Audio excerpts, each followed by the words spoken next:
I never thought I'd find myself sitting in a Volkswagen camper van, headlights cutting through a fog so thick it felt like I could reach out and touch it, wondering if the road behind me even still existed. The air was sharp with the scent of damp pine and decaying leaves, and every few seconds I thought I heard someone, or something, moving just beyond the beam of the headlights. My name's Casey. I'm 29. I've spent most of my life chasing roads that most people are too cautious to take, but nothing had prepared me for this. I wasn't looking for danger. I was looking for the Sierra backcountry, empty campgrounds, and the kind of isolation that makes you feel free. Instead, I found a story that would haunt me long after I crawled out of that van, shaking and questioning every choice I'd ever made. I'd met Riley earlier that day, a local who'd grown up in the foothills of the Sierra Nevada. His eyes were alert, scanning the horizon even when we sat in the sun. And he warned me casually, like it was a joke, that some of the older campgrounds had secrets. Places you don't want to wander after dusk, he said, his hand flicking to the tree line where shadows were already starting to gather. I laughed it off then, of course. That's what you do when a stranger tells you to be careful. You nod, maybe feel a little thrill at the idea of mystery, and then you keep driving. We parked the van at the edge of an RV campground that had long since fallen into disrepair.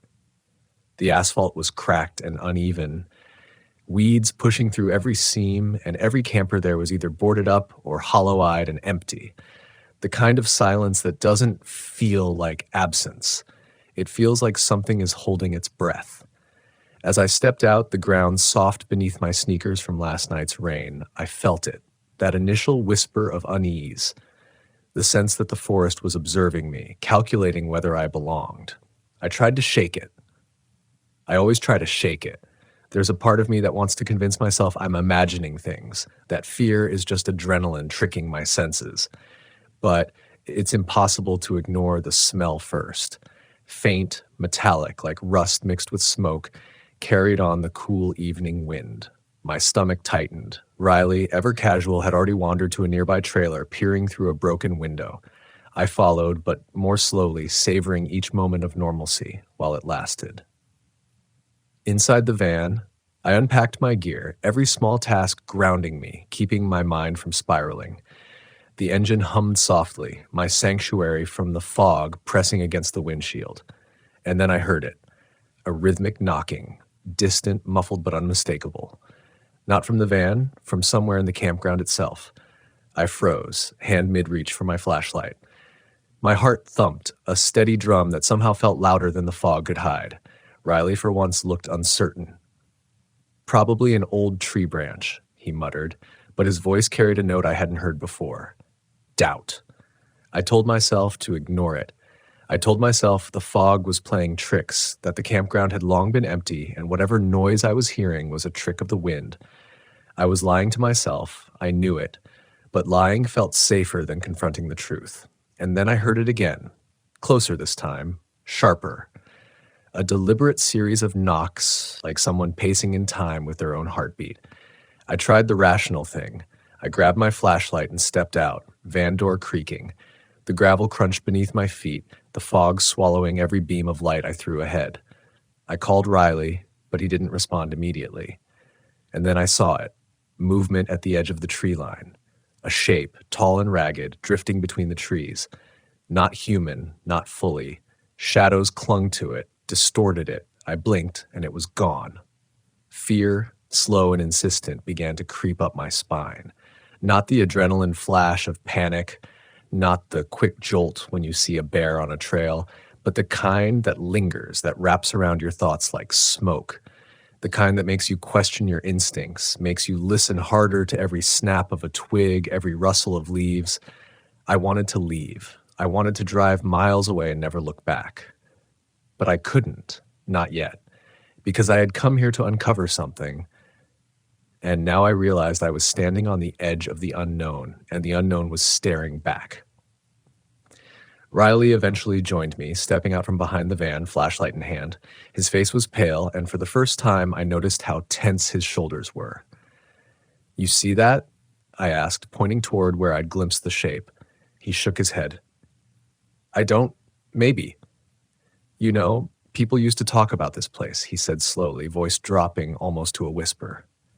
Some old stories, RV groups that vanished, folks who swore they weren't alone. He didn't elaborate, but the implication was clear, and I felt the fog close in around me, thicker now, heavier. We decided to set up camp, convincing ourselves that whatever we were sensing wasn't real.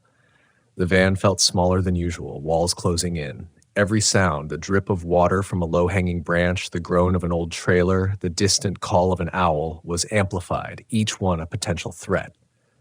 Sleep was impossible, each rustle outside making my body tense, pulse racing, mind inventing shapes where none existed. Riley whispered once that he thought he saw a shadow move outside, but by morning, the memory felt like a dream. The next day, the campground revealed more. Burned-out fire pits, graffiti and peeling paint, a series of wooden stakes hammered into the ground in a circle that no rational explanation could account for. The sense of being watched was constant. I tried to reason it away. Animals, the wind, the usual eeriness of abandoned places. But deep down, I knew I was being tested, my curiosity pitted against my survival instincts. By the third night, we had uncovered something impossible to ignore. Hidden in the forest, a series of RVs clustered in a pattern, older models from decades past, meticulously maintained despite the decay around them. Doors opened just a crack, as if waiting for someone to return. And then we found it, a journal left in the seat of one van. Its pages were filled with frantic handwriting describing rituals, secret meetings, and people who disappeared willingly or were made to disappear. Names, dates, coordinates, warnings scrawled in the margins. My hands shook as I read, each line weaving fear tighter around me. The journal didn't just speak of superstition. It spoke of organization, obsession, secrecy. It described a cult tied to this exact section of the Sierra that had been operating undisturbed for years. The accounts were meticulous, frighteningly rational, as if someone had cataloged everything they did in the name of control and devotion. The thought struck me then. We had stumbled into their world, and unlike the stories in the journal, we were very much alive, and possibly very much watched. That night, the knocks returned, closer this time, punctuated by low murmurs that I could almost, but not quite, understand. Riley and I sat in the van, doors locked, windows fogged with our breath, listening to the forest as it seemed to pulse around us. My mind fought between denial and terror, each one clawing at the other. I had a choice, run blindly into the darkness or confront the weight of the truth. My instincts screamed to leave, but my curiosity, the same curiosity that had led me to every lonely highway and abandoned campsite in my life, held me there. I realized then that the fear wasn't just about what was outside the van. It was about what had always been inside me. The part of me that questioned every decision, that wondered whether I was brave or foolish, that balanced desire for adventure against the whispering voice of caution. And in that quiet terror, I understood something about the human mind. It thrives on story, on narrative. It will create monsters in the fog if you let it. But when you confront the story, when you face the unknown deliberately, fear transforms. It sharpens you. It teaches you what it means to truly observe, to truly survive. By dawn, the forest had not released its grip. The shapes that moved in the fog were gone, the sounds faded. Yet the journal remained, a testament to something that had existed long before us and would likely exist long after. Riley and I packed up, every sense alert, every nerve taut. Driving away, the campground receded into mist, and I realized the lessons of that place weren't just about survival. They were about listening, about trusting instincts, and about acknowledging that some things, though terrifying, demand respect rather than conquest. The highway back to civilization felt unreal. The fog clung stubbornly to the edges of the road, curling around the van like it had followed us out of the forest. I kept glancing in the rearview mirror, half expecting to see some dark figure between the trees, tracing our every turn. Riley didn't speak much. His hands gripped the wheel tighter than necessary, knuckles white, his jaw set.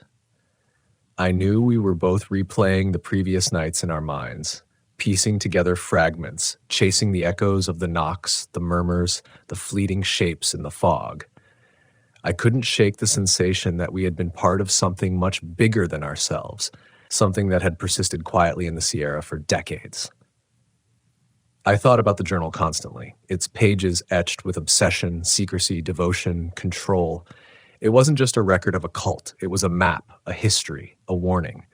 Every scribble and notation, every precise coordinate of an RV hidden deep in the forest screamed that someone had meticulously built this world to survive unnoticed, and we had stumbled directly into it. By the time we reached the first gas station beyond the forest, my hands were shaking too much to hold the steering wheel steady. Riley insisted on taking over for a few miles. I watched the familiar roadside signs blur past, trying to convince myself that we had left it all behind. But the memory of that fog, the oppressive silence, the unnerving pattern of RVs lingered. It felt alive in my chest, a weight I couldn't shake. When we stopped for coffee, the fluorescent lights of the gas station seemed almost violent, too bright, exposing every small detail. Riley lit a cigarette and blew the smoke toward the ceiling, his expression unreadable. "You ever wonder," he began quietly, "how many of them are still out there? Watching?" I wanted to say it was impossible, that anyone with common sense wouldn't risk camping in those areas, but deep down I knew better. Cults like the one described in the journal don't operate in the open. They observe. They wait, and they adapt. I tried to laugh, forcing the sound from my throat, but it came out hollow. I remembered the soft, almost human-like calls in the fog, the smell of smoke and rust, the rhythmic knocking that never truly had a source. Each detail replayed itself in my mind like a loop I couldn't escape. My skin crawled. Every instinct in my body screamed that we had been naive, reckless, and foolish. But there was also a strange exhilaration in it, the kind that comes from standing at the edge of the unknown and surviving. That night, back in my own apartment, I couldn't sleep. I kept imagining the campground under the Sierra moon, fog thick, RVs arranged like sentinels, waiting. I pictured the shadows slipping silently between the trees, the hands leaving journals for curious wanderers, the whispers tracing the edges of thought. My apartment felt suffocating, too well lit, too ordinary. I realized I was searching for something that wasn't there anymore. The tension, the fear, the thrill of existing on that knife edge where survival was a choice rather than a guarantee. I decided to revisit the footage I had taken from the van. Mostly it was scenic shots of the fog curling between the trees, shaky clips of the RVs, and short bursts of audio I thought were just the wind. But as I scrolled through the files, my heart skipped. There was a moment, barely noticeable, a shadow moving across a frame, too fast, too deliberate, and then a faint whisper in the audio that didn't match the ambient sound of the forest. I froze. My logical mind wanted to dismiss it, rationalize it, wind, an animal, something falling, but the feeling was the same as in the campground. Observed, calculated, followed. The next morning, I called Riley. He answered after several rings, quieter than usual. "You saw it too," he said simply. No preamble, no pleasantries, just the acknowledgement of the shared terror. We spoke for hours, dissecting every moment, comparing every detail, each revelation pulling us back into the fog, back into the campgrounds that had already consumed our rational minds. I realized then that the experience wasn't just about the campground. It was about us, about facing the truth that fear can be an invisible, relentless companion, lingering long after the immediate danger has passed. Driven by some mix of obsession and lingering dread, I went back to the Sierra a week later, alone this time. Riley had refused to come, citing work and the need to stay away from trouble. I understood. I still understood fear differently now, but the pull of the unknown was too strong. I needed to see it again, to confirm it, to confront it. I parked the van at the edge of the same campground. The wind had shifted, carrying the damp smell of pine and decay in different patterns, and the fog rolled in slower this time, almost teasing me, inviting me to follow. I walked past the burned-out fire pits, past the stakes driven into the earth in that eerie circle, past the hollow shells of trailers, each one a silent witness. My senses were heightened, every snap of a twig, every rustle of leaves, each distant sound cataloged and interpreted. And then I saw them. The RVs, clustered in the same pattern. Each one was like a relic, meticulously maintained in a way that defied logic, yet worn in a way that spoke of decades of use. I approached cautiously, every instinct screaming at me to stop, to turn back, to escape while I still could. But the journal had taught me something. Observation, patience, and understanding are the only weapons you have against fear that is rooted in secrecy. I entered one of the RVs quietly, my flashlight cutting through the darkness. The air inside smelled like aged wood and damp upholstery. Every object was in place, maps, small trinkets, personal items left as if in anticipation of a visitor. It was deliberate, methodical. I realized then that this cult or organization or whatever it was not chaotic. It was precise. Fear was a tool, but control was their constant. Hours passed. I documented everything, my hands shaking, my breath shallow. Each creak of the floor, each rustle in the corner of my eye, every whisper of movement beyond the fog felt amplified. I felt the tension rising, my mind teetering on the edge between rational thought and raw panic. The forest had become a living organism around me, pressing closer, watching, breathing. By the time I emerged, the sun had dipped below the horizon. The van waited, silent and still. I climbed in, exhausted, aware that fear had not left me.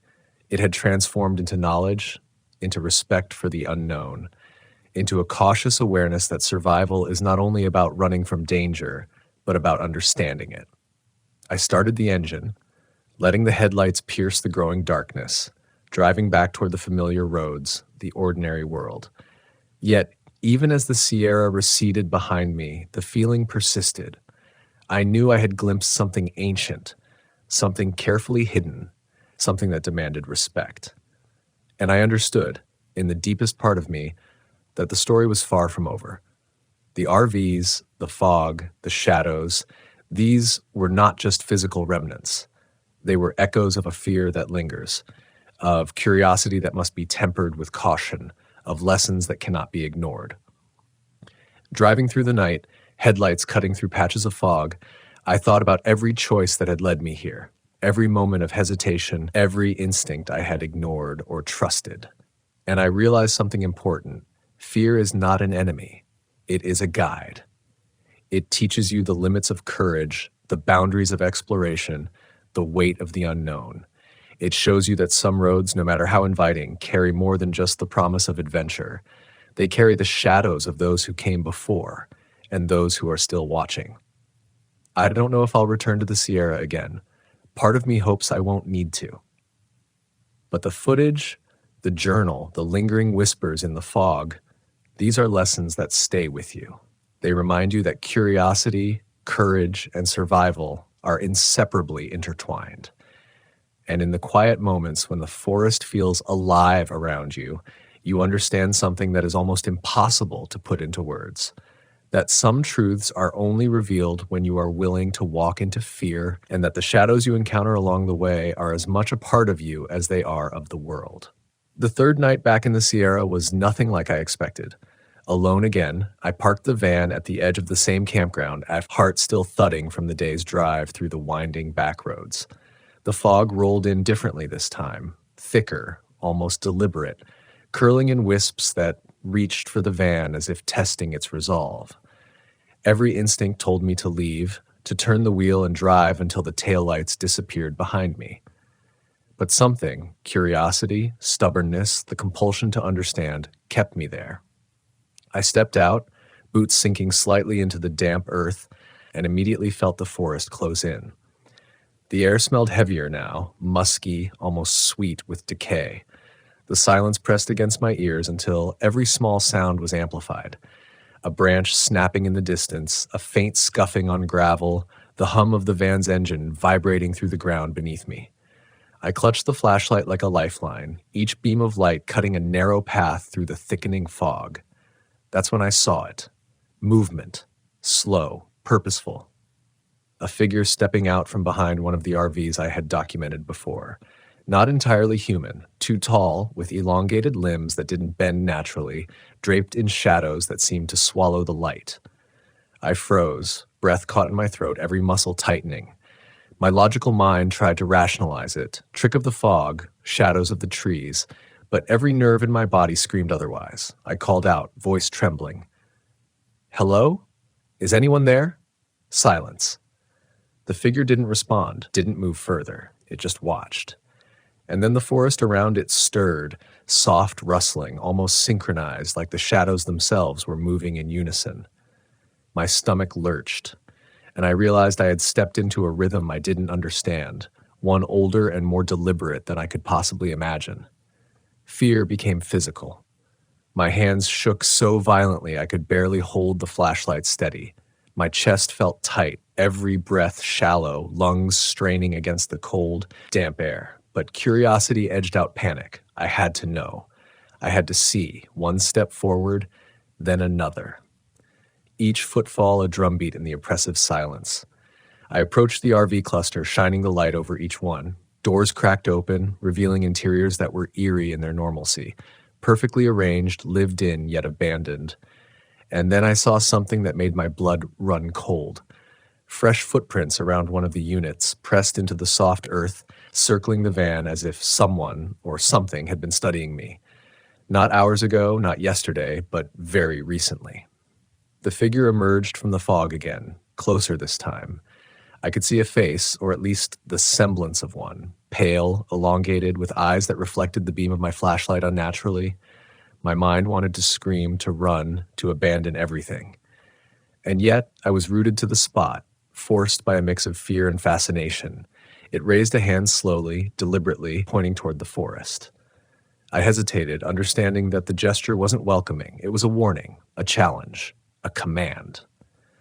I backed toward the van, heart hammering. The fog shifted behind the figure, revealing more shapes, dozens of them, faint, indistinct, moving with the same unnatural grace. Shadows became forms, and forms became figures that seemed both human and something else entirely. My instincts screamed to escape, but rational thought clashed with primal fear. I knew then that this wasn't random. This was deliberate. They had been here long before me, waiting, observing, ensuring that anyone who stumbled into their world would pay attention, would remember, would survive, but only if they respected the rules. I started the van, engine roaring to life, fog swirling around the headlights. Every shadow retreated, slipping into the trees, but not entirely.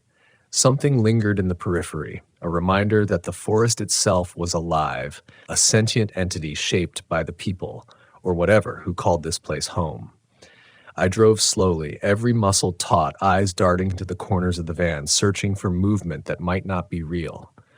The figures didn't pursue me, not physically, but their presence hung in the air, invisible, suffocating, a psychological tether that refused to release.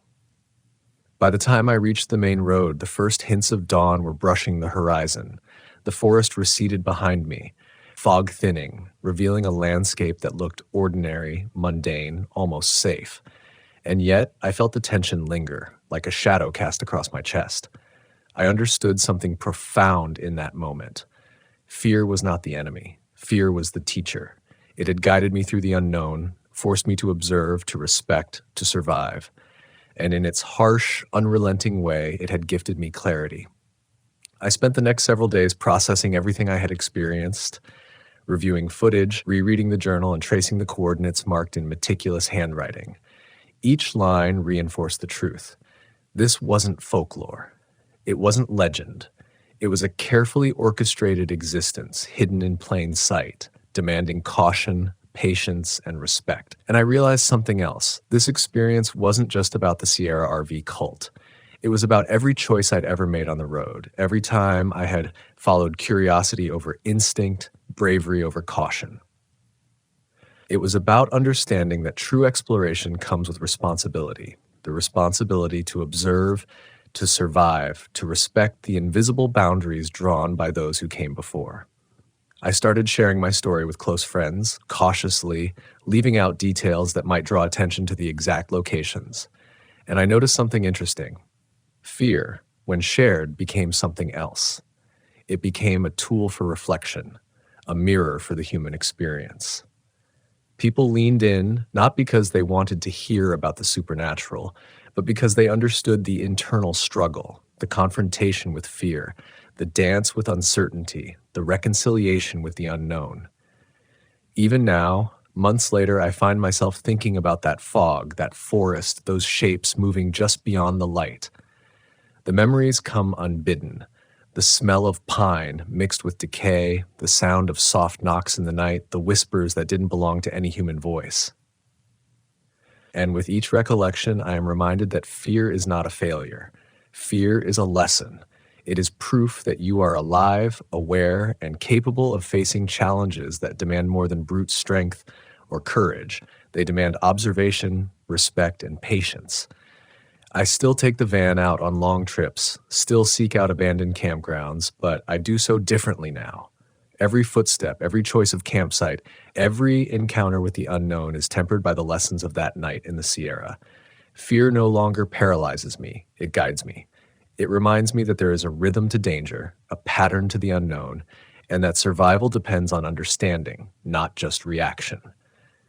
When I finally watch the footage, journal in hand, I see more than shadows and movements. I see a narrative, a story of meticulous design, of human obsession type, of the complex interplay between visibility and secrecy. I see a cautionary tale, but also an empowering one, that encountering the unknown, confronting fear, and living to tell the tale is not merely survival, it is mastery. And in the quiet moments when the world is still and the forest seems impossibly distant yet intimately present in memory, I understand the most important truth. The journey is never just about reaching a destination. It is about the roads you travel, the shadows you encounter, and the lessons fear teaches you along the way. That night in the Sierra, those figures in the fog, the journal, the RVs, they are not just memories. They are guides. They are teachers. They are reminders that life, like the fogged forest, is unpredictable, dangerous, and terrifyingly beautiful. I left the Sierra changed. Not hardened, not broken, but profoundly aware. Every time I climb into the van, every time I set out into the unknown, I carry with me the knowledge that fear is not something to be conquered. It is something to be understood, respected, and used to sharpen every decision, every step, every instinct. That is the gift of the lost Sierra RV cult, whether they know it or not. They forced me to see fear not as an enemy, but as a guide through the shadows of life. And as the van hums beneath me, engines steady, headlights cutting through the darkness of the early morning road, I feel a strange gratitude for the fear, for the lessons, for the shadows that followed me and the truths they revealed. Because sometimes to truly see, to truly survive, you must step into the darkness willingly, face what stalks the edges of perception, and emerge not just alive, but wiser, stronger, and profoundly aware of the invisible threads that connect every choice, every instinct, every heartbeat. I've always believed that fear doesn't strike like lightning. It seeps, the way cold dew creeps up your sleeves at dawn, slow and almost unnoticed, until suddenly you're shivering and you can't explain why. That's how the night started for me. Nothing loud, nothing dramatic, just an odd stillness in the trees, like the whole forest had swallowed its breath and was waiting for me to notice. My name is Caleb Rhodes. I'm 34 years old, and I've been traveling the United States in my old Volkswagen camper for the better part of a decade. Not because I'm running from anything. God knows I've told myself that lie more than once, but because there's something about the open road that makes me feel stable, stronger. Like if I could just keep moving, the world couldn't catch up to me. I camp mostly in the national forests, quiet, dark, forgotten places where the firelight feels like the only real thing in the world. This particular story takes place in northern New Mexico, in a place the locals call Devil's Lantern Ridge. I should have taken the name more seriously, but I'd been driving since sunrise, and all I wanted was a patch of dirt to sleep on. The ridge was high, dry, wind-carved, and the campsite overlooked a bowl-shaped canyon where the rocks looked burned, like something had scorched through them years ago. My Volkswagen hummed as I parked, that familiar soft purr that usually brought me comfort, but even then I felt a quiet unease settling behind my sternum. Not fear yet, just a nudge, like someone whispering a warning I couldn't quite hear. I remember stepping out into the evening air and feeling how strangely warm it was. It was October. Nights shouldn't feel like summer. And yet, the wind that brushed my neck was almost humid, like it carried breath in it. That was the first thing that made me frown. The second was the silence. No insects, no rustling, no distant bird song. It was the kind of silence that felt deliberate. But exhaustion is a powerful rationalizer. I lit a small campfire, unpacked my chair, and sat with a can of chili and the kind of stubborn optimism that only appears when you're too tired to think clearly. The sky was clear, stars bright, and the ridge glowed faintly as the last bit of daylight lingered on the rock faces. I told myself the stillness was peaceful. I told myself silence was good for a night's rest. But deep down, beneath those thoughts, a small part of me, the part I never let speak, kept whispering that something was wrong. It started small. A flicker in the flames, like a breath of wind, had brushed through my camp, except the air around me hadn't moved. Then the faintest sound from the canyon below, like someone knocking two stones together, soft, spaced apart, almost curious. I lifted my head, squinting down the ridge. Nothing. The fire crackled. My Volkswagen ticked as its engine cooled. But the knocking came again. 3 soft taps, then silence, then 2 more like a reply. It was too rhythmic to be natural. Still, I tried to reason with myself. Maybe it was a deer dislodging rocks. Maybe it was the shifting canyon cooling for the night. I'd heard stranger noises in wilder places. But that tapping continued, not random this time, but patterned, almost thoughtful. And that was when a thread of tension pulled tight across my shoulders. I stood slowly, brushing dirt from my palms, and walked to the edge of the ridge. The canyon floor was shadowed, pockets of darkness pooling between the jagged stone. My eyes adjusted.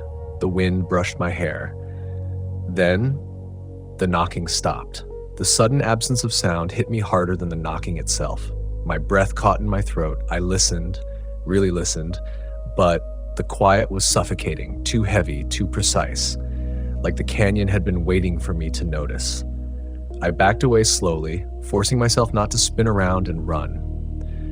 I knew if I let panic guide me now, I'd start seeing shapes where there were none, start imagining footsteps behind me. Fear grows fastest when it feeds itself. So I returned to my fire, tried to breathe evenly, and forced myself to act normal. The flames popped, sparks rose and died. My Volkswagen looked comforting in the glow, familiar, steady mine. But the tapping didn't stay away for long. It returned softer this time, from a different direction. Up the ridge instead of down in the canyon. This time, closer. This time intentional. Something was moving around my campsite. I clenched my jaw and slowly turned in a circle, scanning every shadow. My flashlight felt too small in my hand, its beam too narrow, its reach too short. The ridge behind me sloped upward, broken by stunted pines and scrub brush. Darkness pooled between the trunks, thick enough to hide anything. I whispered into the quiet, "Hello?" No answer. The knock came again, but this time from behind me. I whipped around, heart lurching. The fire blew sideways as if pushed by a sudden breath. My flashlight beam jumped across the rocks, the trees, the dirt. No animals, no people, nothing. I swallowed hard. My instincts weren't whispering anymore, they were screaming. But I've learned over years on the road that if you panic too early, you lose your ability to think. And the most dangerous situations are the ones that require thought. "I'm tired," I muttered to myself. "It's nothing." That was denial, but it was the only shield I had. I sat back down on my folding chair, keeping the flashlight angled across my lap. The tapping stopped, but the silence deepened in a way that felt watchful, like the darkness was holding a breath again, waiting for me to relax, to let my guard drop. Minutes passed, my fire burned lower, my can of chili went cold, and for a long moment, everything felt still enough that I thought maybe the night was done with me. Then I saw it. Just beyond the ring of firelight, near the trunk of a crooked pine, something moved. Not an animal, not a person, something else. A shape shifting slightly, leaning forward, retreating, leaning again, like it was mimicking the movement of someone thinking about stepping closer. My breath stalled. The fire popped loudly, the shape froze. And then the pine tree's branches shivered, not from wind, but from something brushing against them from below. A slow, deliberate movement that stirred dust at the tree's base. A hand? No. The shape was too fluid, too quiet. But I saw it. I know I did. A darker shadow within the shadows, watching me. I didn't stand, didn't speak, didn't run. Some part of me, the survival part, told me to stay utterly still. The shape leaned forward one last time, and then it whispered my name. Not loud, not harsh, soft, almost curious. Caleb. My blood iced. Every instinct I had ever developed screamed at once. And that was the exact moment I realized the voice was coming from the direction of my Volkswagen. The voice came from the direction of my Volkswagen, soft and intimate, like someone kneeling beside the sliding door with their mouth almost pressed to it. My stomach clenched so hard I tasted metal. I didn't turn my head right away. Every nerve in my body told me any sudden movement would be an invitation. Show yourself. React. Show it you hear it.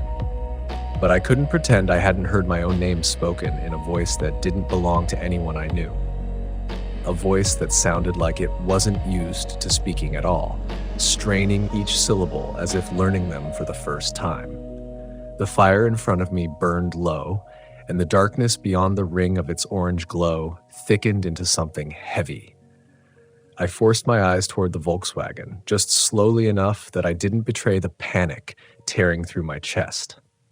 The camper sat in its usual quiet posture, white paint faded, side panels dented from miles of rough travel, curtains drawn.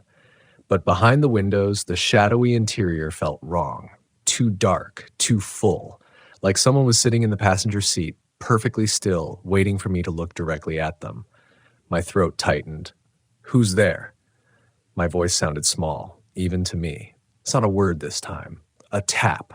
3 quick, sharp taps on the metal siding of the van. Not on the door, on the rear panel, the one closest to the sleeping cot where I kept my gear. I flinched despite myself. The sound was crisp, intentional. Not an animal brushing against the van, not wind tossing a branch. It was knuckles, knocking. I stood, but my legs trembled under me, barely obeying. The flashlight beam quivered across the dirt. For a breath, I considered running, just sprinting into the night, down the ridge, anywhere away from that voice. But my Volkswagen, that van had carried me through more years than I cared to admit. It was home when nothing else was. Leaving it alone on that ridge felt like abandoning a piece of myself. And deep down, I knew this thing, whatever it was, wanted me to run. Instinct screamed that turning my back would be a mistake I wouldn't survive. So I forced myself forward. One step, another. The air grew warm again, unnaturally warm, as if I were walking into someone's breath. The silence grew painful, pressing against my ears. The fire dimmed behind me, and its crackling faded into a muffled background hum. All I could hear was my own heartbeat and the faint, lingering echo of those taps. When I reached the sliding door, I paused, hand trembling around the handle. I listened. Nothing. Then, so faint I might have missed it if the night hadn't held its breath, came a slow drag of something across the van's metal roof. A fingertip? A nail? Whatever it was, it moved deliberately, tracing a line above my head. I stepped back, breath catching. Another whisper came, closer this time, as if leaning down from the roof toward my ear. Caleb? This whisper felt different. Not curious, not tentative, hungry. My instincts snapped. I lunged back toward the fire, stumbling over a root, nearly dropping my flashlight. My lungs burned as I forced air into them. I didn't stop until I stood inside the firelight again. The crackling flames felt like the only barrier between me and whatever lurked in the dark. My heart pounded so loudly I barely heard the next sound. Footsteps, slow, heavy. Walking in the dirt around the rear of the van. My mouth went dry. I stared at the Volkswagen, my pulse thrashing. Something shifted behind it. A shadow glided along the ground, longer than a person's, bending in strange angles as if its limbs weren't built the way ours are. My breath shook. "Leave me alone," I whispered, though I knew it wouldn't listen. Then, the sliding door of the van creaked, not fully open, just enough to shift, just enough to let something slip inside or peek out. I tightened my grip on the flashlight and flicked the beam toward the van. The light hit metal, glass, dust, and then a face. But not a real one. Not flesh. Just the faint outline of features. A pair of hollow impressions where eyes would be, a hint of a jaw, but made of shifting shadow inside the window, as if the darkness itself were pressing its face against the glass, studying me. A cold wave washed over me so quickly I nearly collapsed. I didn't blink. Couldn't blink. The shadow face tilted its head. Slow. Too slow. Then tap. Tap. Tap. Knuckles against the inside of my own camper. I stumbled back until my legs hit my chair. My breaths came ragged and shallow. The fire spit a spark that danced toward the van before dying midair. "Why are you doing this?" I managed. Voice cracking. The face didn't move.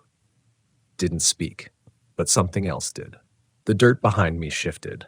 I turned, flashlight swinging wildly, too wide, too frantic, until the beam landed on one of the crooked pines at the edge of the ridge. A shape stood beside it. Not tall, not short, just wrong. The proportions were off. Its shoulders too narrow, its arms too long, its stance too still, like a puppet carved by someone who had only seen humans in a dream. Its skin, or what looked like skin, blended into the bark, dark and grainy, only distinguishable because it breathed. Very slowly. In. Out. Like it was matching my rhythm. My hand shook so hard the flashlight beam jittered across its form, exposing glimpses and hiding others. A jawline, a shoulder, a hint of a face that didn't understand how faces should look. It made a soft, clicking sound deep in its throat. Then it stepped forward, just one step. But that was enough to break something inside me. I backed away so fast I nearly kicked dirt into the fire. My breath tore through my lungs, and for a moment, all I could think was, run, run, run, run, run. But the ridge behind me dropped steeply into darkness. The path was narrow, the trees were too close, and that thing was between me and my van. My only real defense was the fire. I grabbed the nearest burning branch, yanking it from the pit, embers scattering. The heat bit my hand, but I held on. The flame flared as I lifted it, casting a wider circle of trembling light. The creature stopped. It tilted its head again, just like the shadow in the van window had, as if they were learning the gesture from each other. Then, in a voice that crawled across my skin like ants, it whispered, "You shouldn't have come alone." My knees buckled. I'd never told anyone I traveled alone, never mentioned it to a single soul the entire trip. The only place that truth existed was in my own thoughts, in the quiet moments driving dark roads. How did it know? The branch in my hand flickered, flame shrinking, heat fading. The creature stepped closer, too smoothly, as if its feet weren't touching the ground at all. And then, the sliding door of my Volkswagen slammed open as if struck from inside. Something climbed out. Something climbed out of my van. The sound was unmistakable, fabric shifting, metal groaning under weight, the soft thump of feet landing on dirt. My fire cast just enough light to catch movement in my periphery, and every instinct I had screamed at me not to look. But fear has its own gravity, and I found myself turning slowly, as if my neck were being guided by a hand I couldn't see. At first, all I saw was the open sliding door, and darkness inside, deeper than before, as if the interior of my camper was no longer a physical space, but a hollow without end. Then something emerged from that void. A limb, slender but wrong, too smooth, too deliberate in its motion. Not an arm, not a leg. Something in between, a limb that could change purpose depending on how it needed to move. It touched the ground like it was testing the temperature, then eased the rest of its body into view. The shape was familiar in outline, humanoid, but the details refused to settle in my mind. Features slipped, shifted, blurred, like it was adjusting itself with each breath, sculpting its form to match what it thought a person should look like. A face began to appear, eyes, a mouth, the curve of cheeks, and then each feature smudged into a new configuration, never settling, never choosing. The thing beside the crooked pine, the one that had whispered to me, watched this new shape emerge like a proud parent admiring its child's first steps. The fire trembled, or maybe that was just me. The creature that stepped out of my Volkswagen straightened slowly, like it was remembering how bodies worked. It stood upright in a way that felt copied, not learned. Then its head tilted the same exact way the first creature had tilted its own, perfectly synchronized. And they both stared at me. My grip on the burning branch faltered. The flame sputtered, shrinking to a dangerous flicker. The heat slipped from my palm, and suddenly the fire didn't feel like a barrier anymore. It felt like a suggestion, one the darkness was quickly overwhelming. The creature closest to my van took a step toward me. One step. Just one. But its foot, if it could be called that, made no sound when it touched the dirt. Nothing. Not even the smallest crunch of gravel. The silence that followed was thick and hollow, like my ears were filling with pressure. My throat closed up. "Stay back," I whispered, knowing my voice carried no authority and even less belief. Both creatures answered with motion, slow, synchronized, a subtle lean forward. And then they breathed, in unison, long, deep, deliberate breaths, like they were tasting me through the air. I stumbled backward until the heat from the campfire pressed against the backs of my legs. My mind fought for clarity, for logic, for any explanation that wasn't impossible. But the truth was settling into me like frost under skin. These things were not animals, not human, not anything I had a word for. They were watchers, learners, mimickers, and they had chosen me. The first one, the one that had stood by the tree, took a second step. This one was different. As its foot reached forward, its shape tightened, sharpened, as if it were condensing itself for a closer look. The face it had worn moments ago, if that was even a face, smoothed over, then reformed into something eerily deliberate. A smile. Thin. Crescent-shaped. Too wide. Not an expression mimicking joy, but an expression mimicking the idea of a smile, sculpted by something that had only seen humans from a distance. My stomach lurched. The creature from my van answered with its own distorted grin. Then it spoke. But not my name this time. Not a sentence. Just one word, dragged like sandpaper through a throat that didn't have the right parts. Cold. The word rattled in the air like it had been borrowed from some other voice, some other memory. The sound of it made my bones lock up. My breath hitched. That word, cold, was one I had whispered to myself earlier in the day when the wind had shifted on the ridge. I had said it under my breath alone without thinking. They had heard me. They remembered. And now they spoke it back. The branch shook in my hand as the flame died, ember collapsing into ash. The light flickered once, twice, then went out entirely. Darkness swallowed my right hand, swallowed the branch, swallowed my courage. But the fire pit still glowed behind me, barely alive, but alive enough. I whipped around, dropping to my knees, frantically grabbing for any ember that still held heat. My fingers burned as I seized a glowing coal and shoved it toward the pile of kindling. Smoke rose, the ember dimmed. Panic clawed at my throat as I breathed on it, desperate to coax a flame. The creatures didn't move. Not yet. Not while I was still visible in the light. A faint orange flicker appeared, then another. The kindling caught. The fire began to build. A sound, like a hiss mixed with a low groan, rose behind me. The air tightened, vibrating against my back. I didn't look. Not yet. I fed the fire harder, pushing small branches into the flame until it flared bright enough to light my shaking hands. Sweat dripped down my forehead, stinging my eyes. The heat expanded in a wave, crawling out into the darkness. That was when I turned. Both figures were standing inches beyond the first ring of firelight, bodies rigid, faces slackened like melting wax. The heat pushed toward them. They pushed nothing back, but their forms quivered, flickering like shadows caught between two competing lights.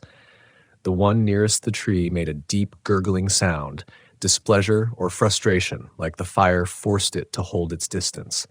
The other one, the one that had crawled from my van, leaned forward until its head hovered over the line where shadow met flame, and its eyes, if they were eyes, shifted, darkened, focused. It was studying the fire, studying what it meant, studying what it did to them. Then its mouth opened slowly, too slowly, and it whispered a new word, one I didn't expect: warm. The matching hiss from the other creature sent a jolt of terror up my spine. They were not only mimicking, they were learning. And fire, my only defense, had its own lesson to teach them. I didn't know how long the fire would hold them back. Minutes? Seconds? Instinct told me that once they understood the boundary fully, they wouldn't hesitate to test it. And if they broke through, I wouldn't survive. My van was behind them. The ridge edge was to my right, too steep to descend without tumbling to my death. The path out of Devil's Lantern Ridge snaked left through the trees, but the forest was dense, dark, and they were fast. But the road was my only chance. If I could get around them, enough distance to reach the path, I might make it. But I'd have to do something that terrified me more than anything else. Step out of the firelight, even for a moment. I clenched my jaw. The fire roared brighter as another branch caught. The creatures froze, staring, waiting, because they knew I had to choose, and they were eager to follow. I took one slow breath, then another, and then, gripping my last remaining ember-warm branch like a dying torch, I stepped backward, away from the fire, toward the darkness where escape might exist. The creatures moved instantly, both of them, in perfect unison, and the ridge behind me groaned as something massive shifted beneath the earth. The ridge shifted beneath me with a deep, trembling groan, like something enormous had rolled over just beneath the crust of the earth. Dust trickled down the rocks behind me. Pebbles bounced off the cliffside and tumbled into the darkness below. Every instinct screamed at me to run, but running full speed on unstable ground was a death sentence. The two creatures moved with a swiftness that didn't belong in the world I knew.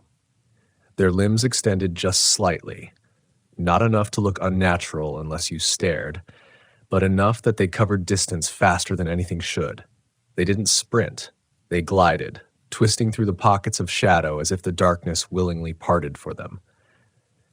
I stepped backward again, the ember-warmed branch shaking in my grip. The dying glow flickered across their shifting forms. The creature that had climbed from my Volkswagen leaned forward, sniffing the air in short, sharp bursts, learning me, memorizing me. The other watched with cold interest, its head tilting in that same unsettling rhythm, as if listening to a voice I couldn't hear. A second groan vibrated through the ridge, louder this time, followed by a steady, shallow rumble. Not from the creatures, from below. The ground felt alive, aware, waking up beneath my feet. I looked past the fire, past the pines, toward the canyon walls. Something in the darkness had stirred. The creatures noticed too.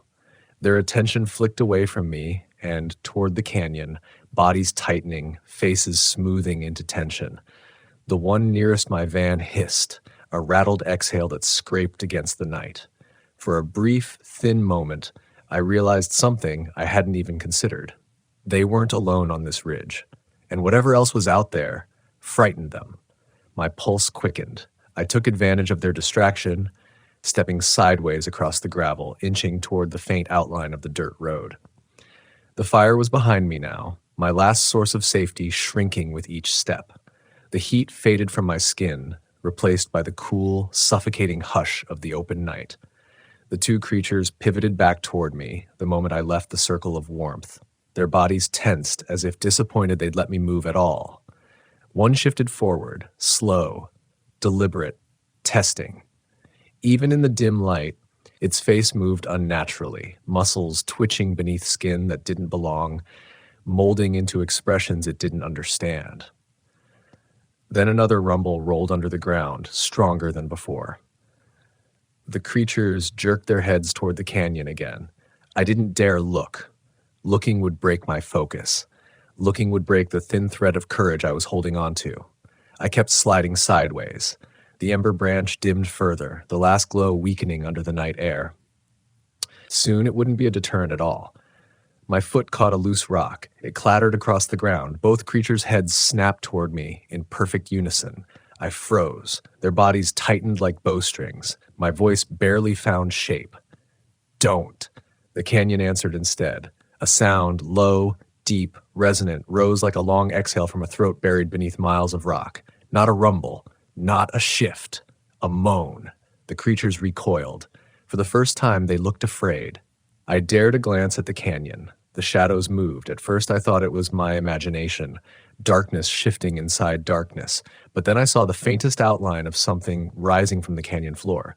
Not a creature, not a form, a shape, tall, towering, indistinct at first, then growing sharper as it rose higher. A pillar? A column? No, a spine, a rough, jagged ridge of stone and shadow that stretched upward as if unfolding itself after centuries. Dust billowed up in a silent cloud, drifting like breath across the canyon. The thing was enormous and alive. The creatures near me backed away from the canyon edge, posture collapsing into something frantic, nervous. Their heads twitched rapidly, scanning the dark. For the first time, they stepped, not glided, stepped backward with uneven movements, as if instinct had taken over, and instinct didn't know how to control whatever bodies they wore.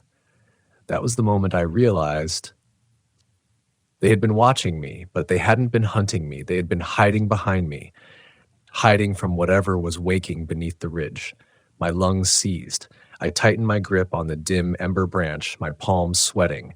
The creatures flicked their gaze between me and the rising shape, calculating, deciding. Then one of them whispered a single word, thin, trembling, rushed. Run. Not a mimicry, a mockery, a warning. My mind blanked. The ember in my hand went dark. The fire behind me, weakened and low, spit and cracked as if struggling for breath. The canyon moaned again, longer this time, and the shadow shape rose even higher, eclipsing the stars along its jagged outline. I didn't choose to run. My body did. My legs exploded into motion, gravel skidding under my boots, breath tearing from my lungs. The road was ahead somewhere, but the darkness made it hard to distinguish ground from shadow. Branches whipped my arms as I sprinted. My heart pounded so violently I could hear blood in my ears. Behind me, something slammed into the dirt with a force that shook the trees. Not footsteps, impact, like a limb the size of a tree trunk hitting the ground. The creatures shrieked, not in my direction, but toward the canyon. Their voices cracked and splintered, filled with panic, not hunger. I didn't look back. Not yet. If I looked back, I'd fall. If I fell, I'd never get up again. The road appeared at the edge of my vision, a pale strip of dust weaving between the pines. I lunged toward it, boots slipping, knees burning. I hit the road hard, stumbling, but catching myself on trembling palms. I scrambled to my feet and sprinted again, lungs on fire. The forest around me shifted with each thunderous impact from the ridge. Trees shook, dirt lifted from the ground, and the air itself vibrated as if something massive was dragging its weight closer. Then something else happened. A sound tore through the night, sharp, sudden, metallic. My Volkswagen. Its horn blared once, then died abruptly, like something had pressed down on it, then smothered the sound. I faltered mid-stride, not because I wanted to go back, but because the silence that followed that horn was worse than the noise before it. Total, heavy, expectant. I forced my legs to keep moving, pushing deeper down the road. The forest thickened, pines rising taller, branches clawing at the night sky. I gasped for breath, each inhale tasting like dust and fear. Just when I thought my legs would give out, the road curved, the faint, almost imperceptible glow of moonlight catching a break in the trees. I sprinted toward it, desperate for open ground. Then, behind me, a new sound cut through everything. Footsteps. 2 sets. Fast, not gliding now. Running, the creatures. Not chasing. Fleeing. From the canyon. From what was rising. I didn't dare look back. I focused on the open space ahead. The trees parted, revealing a wider stretch of road, flat enough to gather speed, clear enough to breathe. But before relief could settle in, a new presence entered the darkness beside me. A shadow, running at my pace, longer than me, taller than me, keeping stride effortlessly. And then a second shadow joined it on my other side. They weren't touching me. They weren't grabbing me. They were running with me, guiding my path, keeping me centered on the road. The creatures, helping me escape. Behind us, the ridge roared, an immense ancient sound that rattled the world. Ahead of us, the road curved into blackness, and I ran with the things that had first whispered my name. I ran with the things that had whispered my name. The air sliced past my cheeks, cold and sharp, carrying the scent of pine sap and disturbed earth. My breaths came in ragged bursts, each one tearing deeper into my lungs. Gravel scattered beneath my boots. Branches whipped my arms. But nothing slowed me down. Not the pain, not the darkness, not the knowledge that I was sprinting beside two creatures who had, minutes ago, emerged from the shadows of my own van. Their footfalls weren't natural. They didn't hit the ground like weight was behind them. They skimmed it, brushing the surface, flowing over it like water running downhill. I didn't dare look directly at them, but I could see their shapes in the corner of my eyes. Long limbs, shifting shoulders, faces that flickered like candlelight behind frosted glass. Behind us, the ridge groaned again. This time so violently the entire forest seemed to shudder. A shockwave rippled through the trees, branches shook, dust rained from the canopy. Something massive, so massive it felt ancient, shifted its weight, and the world responded with a trembling dread. The road ahead curved again, bending toward a tighter patch of trees. One of the creatures, on my left, moved its hand open, flat, guiding me away from the curve, steering me. Why? I rasped through heaving breaths. Why are you helping me? Neither answered with words, but the one on my right released a sound, soft, low, almost sympathetic, a vibration rather than a voice, a sound that suggested fear, not hunger, a sound that meant it wanted to be far from whatever was behind us. We ran harder.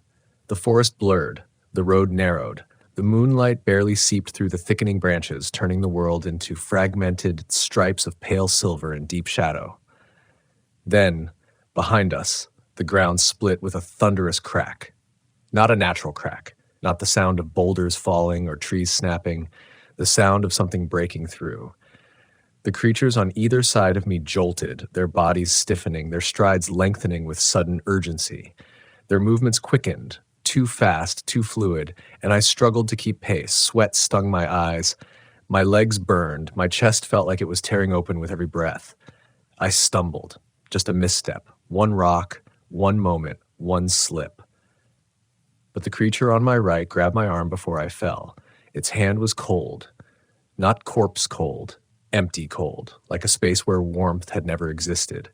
It steadied me, guiding my stride back into rhythm. I didn't have time to process the shock of that touch. We were moving again before I could think, feet pounding, shadows slipping.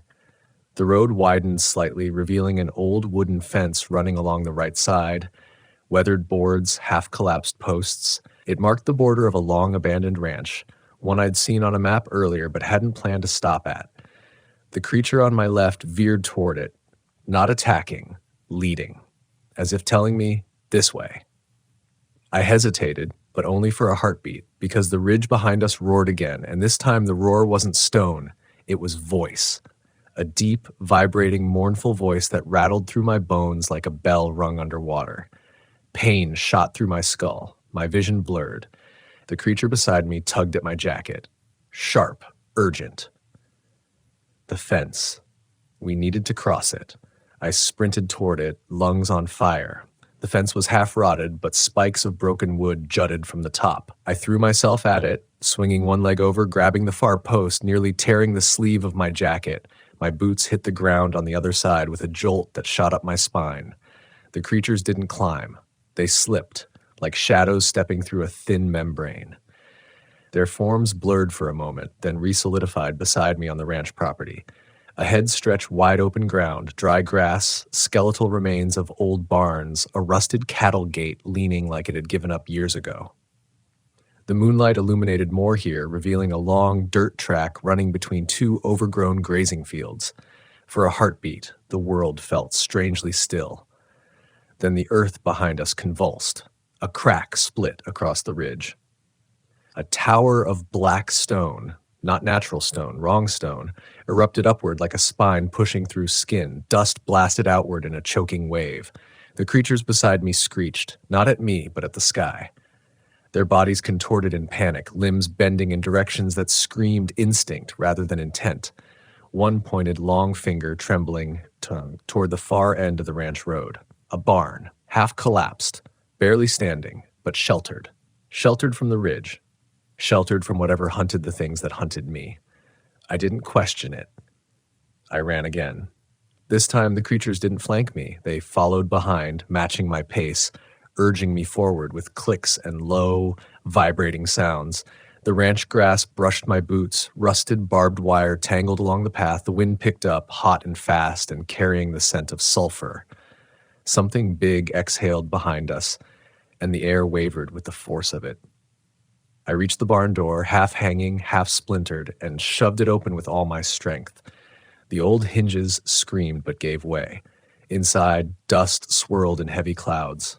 Moonlight broke through gaps in the roof, illuminating the outlines of rusted farm tools and a long decayed truck. The creatures slipped in behind me and immediately retreated into the darkest corner, away from the moonlight, away from me, away from the world. Their bodies compressed, folding into themselves like shadows curling into a corner of a room. I collapsed against the barn wall, chest heaving, sweat dripping down my back. My legs trembled so violently I thought they might give out for good. Outside, the earth moaned, the barn walls shuddered. A sound deeper than thunder, older than mountains, rolled across the land like a wave of gravity itself. The creatures pressed tighter into the shadows, and something moved outside. Slow, methodical, massive. The barn walls creaked under the weight of a passing presence, boards trembling as if brushed by something too large to imagine. I squeezed my eyes shut, praying it wouldn't look inside, wouldn't see the shapes cowering in the corner, or me beside them. The creature nearest me whispered a single trembling word, one it hadn't mimicked, one it hadn't borrowed. Its own word. Hiding. The barn shuddered again. A shadow, longer than the structure itself, stretched across the floorboards. The air grew warm, wet, thick. The presence paused outside the barn door, not breathing, just listening, waiting. My heart punched against my ribs. I covered my mouth with both hands, terrified even an exhale would give me away. Seconds passed, then more, then an eternity. And then finally, the shadow shifted, pulled back, dragged itself across the land with slow seismic movement. Whatever had risen from the canyon was moving past us, leaving us behind. The barn shook once more, lighter this time, then settled into stillness. Silence pressed in around us. The creatures in the corner uncurled, their bodies trembling with a fear that made them seem suddenly small. One turned its shifting face toward me. Two dark impressions formed where eyes should have been. It whispered, not threatening, not hungry, but weary. Go. Not a command, a plea. Because whatever had passed the barn wasn't finished with this place and wasn't meant to see me again. The single word, go, felt heavier than anything that had chased me through the night. It carried weight, fear, and an urgency that shook whatever strength I had left. The creature's shifting form dimmed, as if speaking had drained something vital from it. The second creature leaned closer, its movements slower now, its outline trembling like a shadow barely holding itself together. They weren't guiding me anymore. They weren't mimicking me. They were fading. Something about the presence that had passed the barn had changed them, drained them, frightened them in a way nothing else had.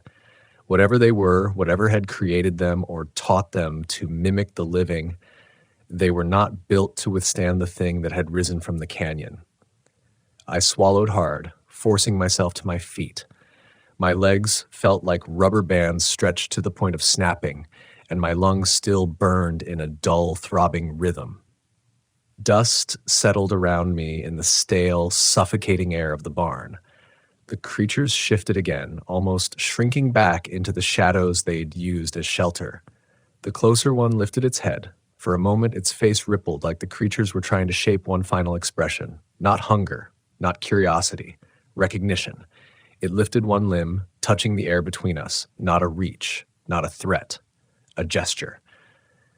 Then both creatures dissolved deeper into the corner, merging with the dark in a way no living thing should be able to. Their shapes thinned, their breaths quieted, and they were gone, like they'd never existed at all. I didn't want to leave the barn. I didn't want to step outside into a world where something ancient was still roaming the ridge, but staying would mean waiting to be found again, either by the shadow creatures or by the thing that terrified even them. My throat tightened. My fingertips tingled.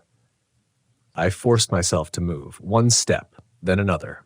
Boards creaked under my boots. The barn door hung half open, moonlights slipping through the cracks in thin silver beams. I approached slowly, feeling the air grow colder toward the threshold. My breath fogged faintly, swirling in soft clouds. I reached the doorway and listened. Silence. Not the silence from earlier, the smothered, waiting kind. This was emptier. Stretched thin, a silence left behind by something too big to hear, too heavy to grasp. I pushed the door open wider. The night outside was still, the trees motionless, the dust on the road undisturbed, as if nothing had ever walked there, as if nothing had shattered the ridge, as if nothing had risen. But I knew better. My Volkswagen camper sat far back toward the ridge, too far to see from where I stood. It was still out there, open, vulnerable, alone. My chest tightened at the thought of it sitting in that darkness, near the canyon where something had been waiting a very long time to wake up. I couldn't leave it behind. Not just because it was my home, but because if that canyon thing had touched it, changed it, used it, I needed to know. I needed to see the truth with my own eyes, no matter how much it terrified me. I stepped onto the dirt road. The ground felt wrong beneath my boots. Not unstable, just different. Like the earth was bruised. The air carried a faint metallic smell, like the cold tang of blood after rain. A thin wind moved through the trees, and the branches shivered in reluctant unison, as if they'd only just remembered how to move again. I walked. Every step felt too loud. Every crunch of gravel sounded like an invitation for something to return. The dirt road rose slightly with the incline of the land. Ahead, the ranch fields turned to darkness. Behind me, the barn sat silent, a hollow, trembling memory. I kept going. Minutes passed in a strange, stretched-out way, like time itself had trouble returning to normal. The ridge reappeared between the trees, its outline jagged against the faint glow of moonlight. The closer I came, the more I felt the sinking weight of dread tugging at the back of my mind. Then I saw my Volkswagen. It was still there, parked crooked near the dying remains of the campfire, the sliding door wide open, just as it had been when something crawled out of it. Moonlight spilled into the cabin, revealing my scattered gear, backpack, lantern, blanket, strewn across the seats. For a moment, relief washed through me, but it vanished as quickly as it came. The van wasn't empty. Something had been inside after the creatures fled. I approached slowly, dirt crunching under my boots. My flashlight had fallen somewhere during the chase, but the moon was bright enough now to illuminate the interior. The curtains hung ripped, shredded like something had pulled them apart in a fury. My bedding was clawed through, stuffing floating like pale dust in the still air. Near the dashboard, something small caught the moonlight. I stepped closer. It was a mark, a single imprint, not a footprint, not claws.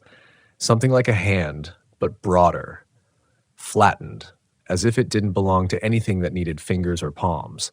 A print left behind by the thing from the canyon. A warning, or a claim. A chill crept down my spine, my breaths grew shallow, the Volkswagen suddenly felt unfamiliar. Wrong in a way that made my skin crawl. The creatures who'd mimicked me were strange, unnerving, terrifying in their own way. But this print, this belonged to something older, something awake now, something watching the ridge with new interest. I swallowed hard and backed away from the van. My throat tightened with every step. Then I heard it. A breath. Not behind me, not to the side. From deep in the canyon, a slow, steady exhale that rolled across the ridge like a wave of pressure. The dust stirred at my feet. Trees bent slightly as if bowing. The earth responded to the sound like it recognized it, like it feared it. I didn't wait, didn't hesitate, didn't look back. I got into my Volkswagen, shut the door, and turned the ignition. The familiar hum filled the cabin, but it sounded strange now, wary, uneven. The road ahead was dark, the ridge behind me darker. But I drove anyway, because whatever had risen from the canyon wasn't done with that place. And the creatures who had whispered my name, they hadn't told me to go for their sake. They'd told me to go because something else had finally noticed me. Something that didn't mimic, didn't warn, didn't hide. Something that was learning, just like they were. And somewhere in the night as I drove away, the ridge trembled one last time. Soft, subtle, a quiet acknowledgement of the one that got away. But the message was clear. I had only been the beginning. The sun had already begun to bleed across the jagged horizon when I pulled my old, faded Volkswagen Westphalia off the dusty highway. There is something about the Nevada desert that feels alive in a way most people never notice.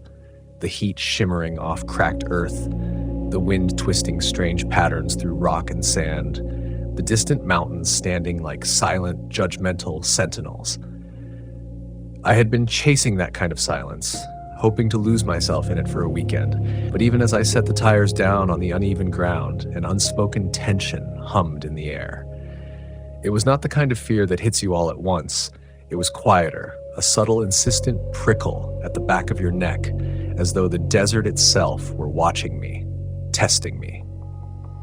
I had met Lucas, the local ranger, the week before.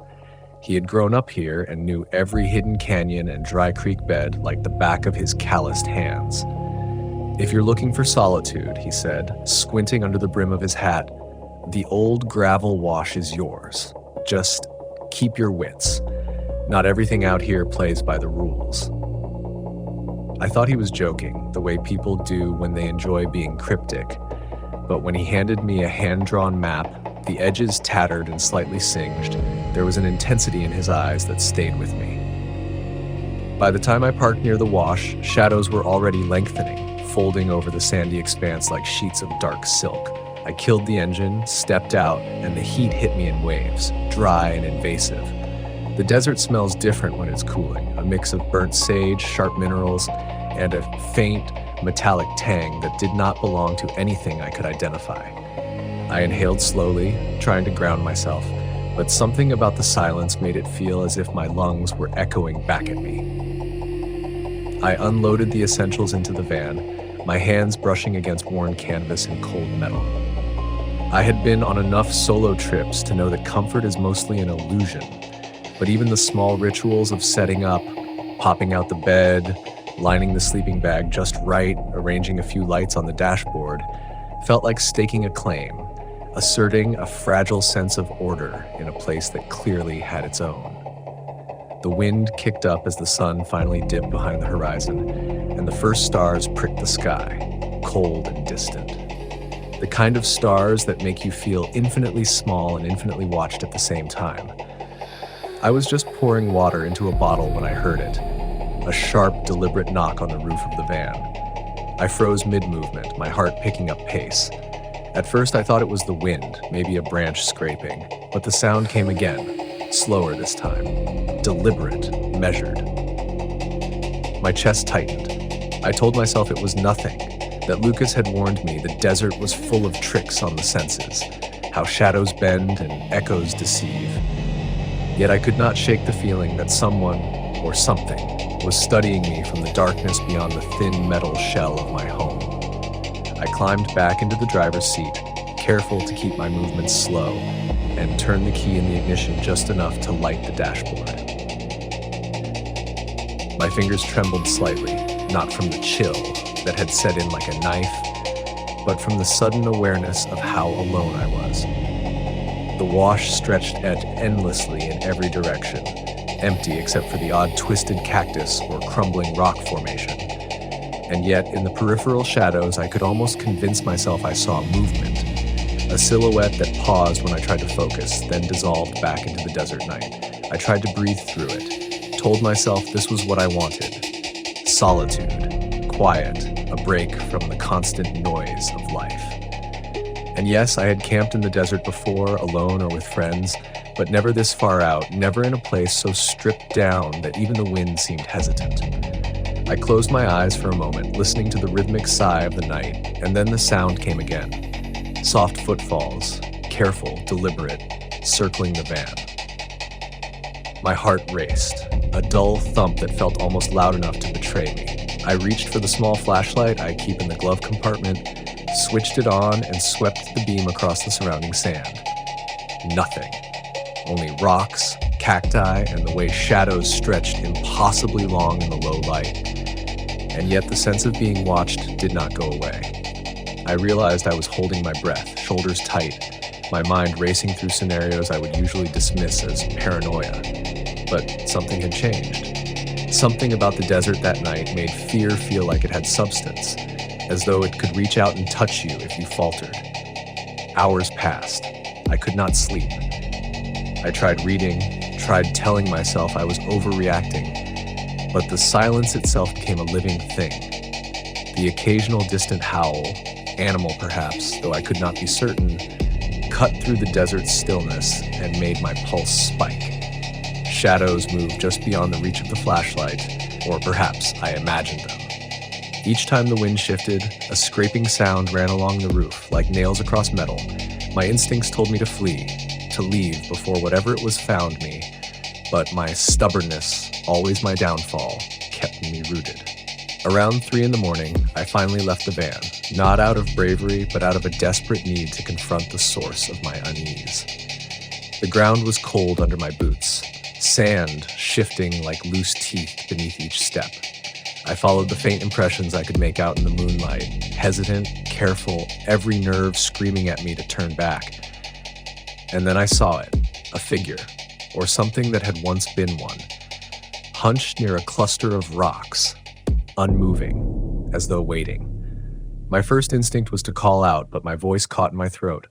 My mind raced, weighing escape routes, thinking of Lucas's map, remembering his words about the desert not playing by the rules. I backed away slowly, my flashlight trembling in my hand. The figure did not move, it did not blink. It existed somewhere between reality and hallucination, a smudge in the landscape pressing against my understanding of what was possible. My rational mind tried to explain it, perhaps a boulder, perhaps a trick of the shadows, but every fiber in my body rejected that explanation. Fear had taken a tactile form, a weight on my chest, a whisper in my ear saying, "You are not alone." When I returned to the van, I did not sleep at all. I sat upright in the bed, flashlight in hand, listening, waiting for movement, for sound, for anything. The first light of dawn did not bring relief. Instead, it brought exposure. The barren landscape suddenly vast, every rock and gnarled bush a potential hiding place. And yet, as terrifying as it had been, something else settled in me. Awareness. Respect for the desert, yes, but also respect for my own instincts. I realized I had not panicked in the worst sense. I had listened, adapted, measured my fear, and survived the night. That awareness, that confidence, would be the difference between leaving the desert as prey or leaving it as a witness. By mid-morning, I packed up, leaving no trace except tire tracks and the faint memory of being watched. Lucas met me at the main road, squinting against the glare of the rising sun. He did not ask about the night. I suspect he already knew. But when he finally said, "Not everyone makes it through the wash and comes back the same," I nodded, understanding exactly what he meant. Fear, I realized, is a teacher. Not the kind that screams or threatens, but the kind that hums beneath your skin, forcing you to reconcile with your limits, shaping your courage quietly and relentlessly. As I drove away, the desert shrank behind me, heat waves dancing across the road like ghosts. I carried with me a sense of reverence, yes, but also a deep personal lesson. Bravery is not the absence of fear. It is the act of listening, learning, and moving forward despite it. Every scrape of the wind, every distant howl, every shadow that pressed too close was part of the landscape of understanding. An understanding I had not wanted, but one I would never forget.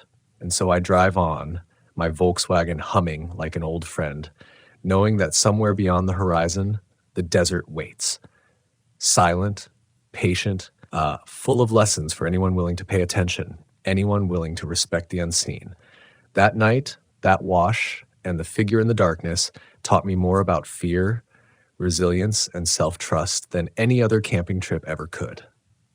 I didn't tell anyone about what I saw or thought I saw the night in Gravel Wash.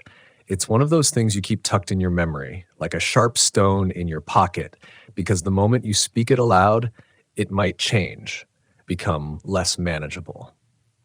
But even in the daylight, the desert kept pressing against me, its silence heavier, its shadows more intricate. I drove for hours, the Volkswagen rattling over the cracked asphalt of the back roads, my mind replaying the subtle sounds, the weight of eyes that might have been real. By late afternoon, I reached another small campsite, one I had picked based on a vague tip from Lucas, who insisted that the old rail siding near Dead Man's Flat was quieter, easier to navigate, less prone to the illusions that haunted Gravel Wash. When I pulled in, a thin column of smoke curled from a fire pit, and I saw a figure waving, a young woman, maybe 24, her backpack leaning against a rusted signpost. Her name was Harper. She had been traveling alone for weeks, following a path she said the map couldn't explain. We exchanged the usual pleasantries, the kind that feel awkward in remote places, but there was a familiarity in recognizing another solo traveler. Harper had that easy calm about her, the kind that comes from navigating fear and being alone in wild places long enough to make it routine. She asked about my trip, and I hesitated. I considered telling her, but the memory of Gravel Wash felt too raw, too charged. Instead, I shrugged. Quiet, mostly. Wind keeps you company. As we set up our respective spots, Harper mentioned the old stories of the desert, tales whispered in ranger stations or around fire pits, people disappearing near washes, shadows that moved against the wind, footprints appearing in places that had been empty the night before. I smiled politely, dismissively, because I had lived it. And yet I knew better.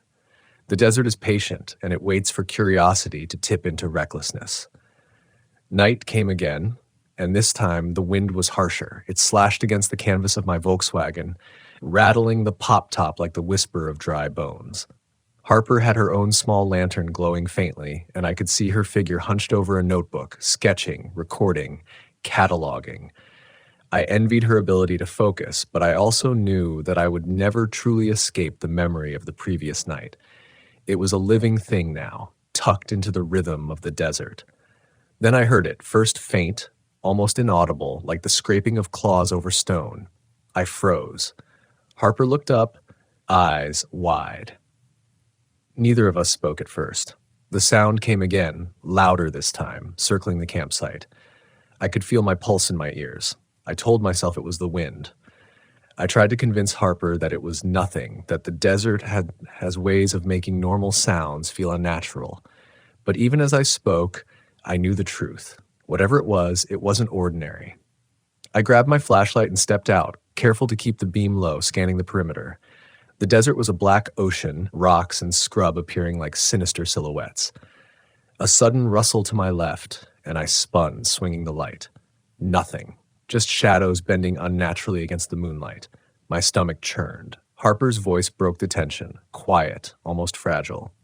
"Do you feel that?" I nodded, though I couldn't put it into words.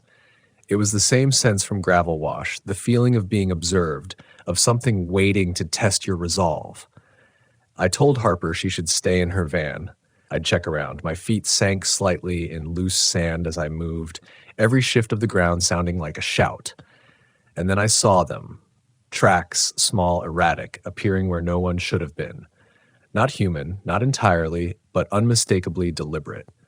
My mind raced. I tried to trace them, rationalize them, but the tracks seemed to vanish, only to reappear closer to my van. I could feel a heat rising to my face, the first real taste of panic. When I returned, Harper had moved her lantern nearer to the van, eyes scanning the darkness. We sat there, the soft hum of the Volkswagen engine filling the space between us, the wind hammering the roof like a warning. I realized then that fear is contagious. It passes silently, a shared pulse, and we were now tethered to it, aware of the desert's patience, the way it watches until you make a mistake. Hours dragged. The wind shifted, carrying a faint, acrid smell, burnt sage, but sharper, metallic, wrong. Harper shivered. I placed a hand on her shoulder, a gesture more to anchor myself than her. We had no weapons, no real protection, only our instincts and the van, that fragile bubble against a landscape that had learned to survive without mercy. The night pressed closer, and the shadows danced in ways that made the edges of the van's interior seem like they might bend, like reality itself was yielding to the desert's will. Then the sound came again, closer this time, light steps, deliberate, circling the van. We didn't breathe, didn't move, our senses heightened, hyper-aware of every shift of the sand, every bend of the darkness. And then, without warning, the van shook. Not from the wind, but from something solid, brushing against the tires. Harper gasped. I gripped the steering wheel, cold sweat streaking down my face. Rationality screamed for explanation. Maybe it was an animal, maybe it was a fallen branch. But the deliberate rhythm of the contact, the almost playful probing, told me otherwise. I told Harper to start the engine slowly. She obeyed, fingers shaking. The van's light cut through the darkness, revealing nothing.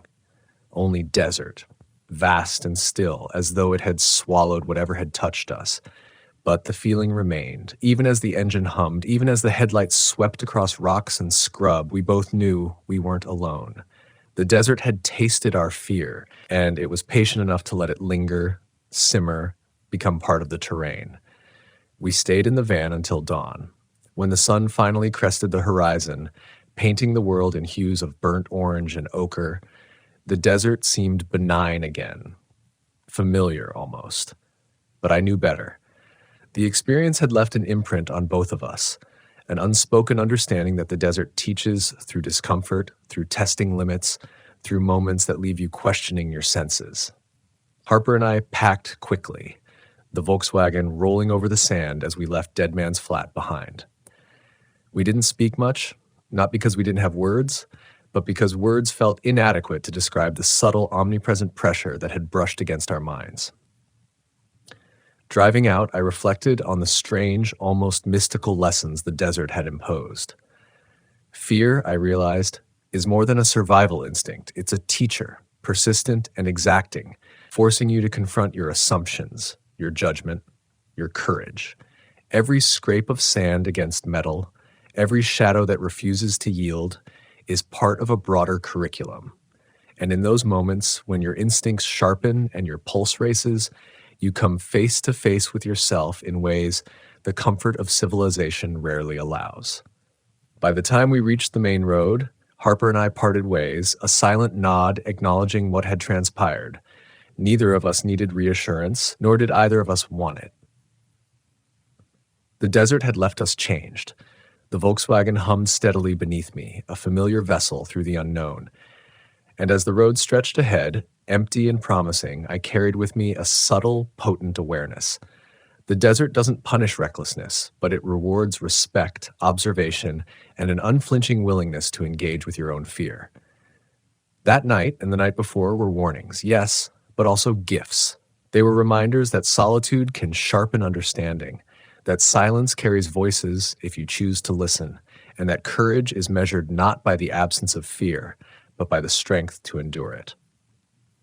As the Nevada desert receded in the rearview mirror, I felt both relief and longing, a strange combination reserved for those who have touched the edge of something vast, unknowable, and alive. Even after I left Harper behind, the desert stayed with me, crawling into the corners of my mind in ways I didn't expect. I tried to tell myself it was over, that Gravel Wash and Dead Man's Flat were behind me, that the Volkswagen hummed like a shield against memory and fear. But the desert has a persistence that doesn't respect roads or departures. By evening, I found myself stopping again, drawn to a narrow canyon that Lucas had once mentioned in passing. Something about it called to me, not in words, but in the way the air seemed to pulse, like a heartbeat I could almost hear if I listened closely. I parked the van on a small rise and stepped out, the wind biting harder now, colder, carrying with it a scent I didn't recognize, sharp, earthy, tinged with something almost burnt. I took a slow breath, trying to center myself, but my instincts screamed. Every shadow seemed alive, twisting against the fading light, and I knew, without knowing how I knew, that I was being watched. The desert had a memory, and I was part of it now. The sun dropped beneath the canyon walls, and the temperature plummeted. I wrapped my jacket tighter and began walking slowly, deliberately, listening for anything out of place. At first, there was only the crunch of sand beneath my boots and the occasional scrape of wind through rock. But then came the whispers, not voices exactly, but the faintest rustling that felt like words just beyond comprehension. My skin prickled, every hair standing on end. I froze. Hello? My own voice sounded foreign in the stillness. No answer, only the shifting of shadows. I remembered Harper's notebook, her sketches, her quiet documentation of what she couldn't explain. She had written about footprints that appeared and disappeared, shapes glimpsed for a fraction of a second. I laughed softly, bitterly. Now I was living it. I had become the observer and the observed, the storyteller and the story. As darkness descended fully, the canyon walls swallowed the last light, leaving me in a black void. I turned on my flashlight, sweeping the beam across rock faces that seemed to breathe. And then I saw it. Not a figure exactly, but a presence, a distortion in the shadows, hunched, waiting, and somehow both near and impossibly far. My breath caught, my chest tightening until it felt like my ribs would splinter. Every rational thought fled, replaced by a singular, visceral awareness. I could not turn my back. I stumbled backward, tripping over loose stones, my flashlight swinging wildly. The presence mirrored my movement, not exactly, but close enough that I could see the pattern, the intention. My mind screamed for an explanation, anything that would reduce this to comprehensible terms. But no explanation sufficed. The desert had removed the scaffolding of reason. All that remained was fear and the raw necessity of survival. Then came the sound, a low, deliberate thrum, like footsteps pressed deep into sand and rock, moving toward me, yet without sound from the ground.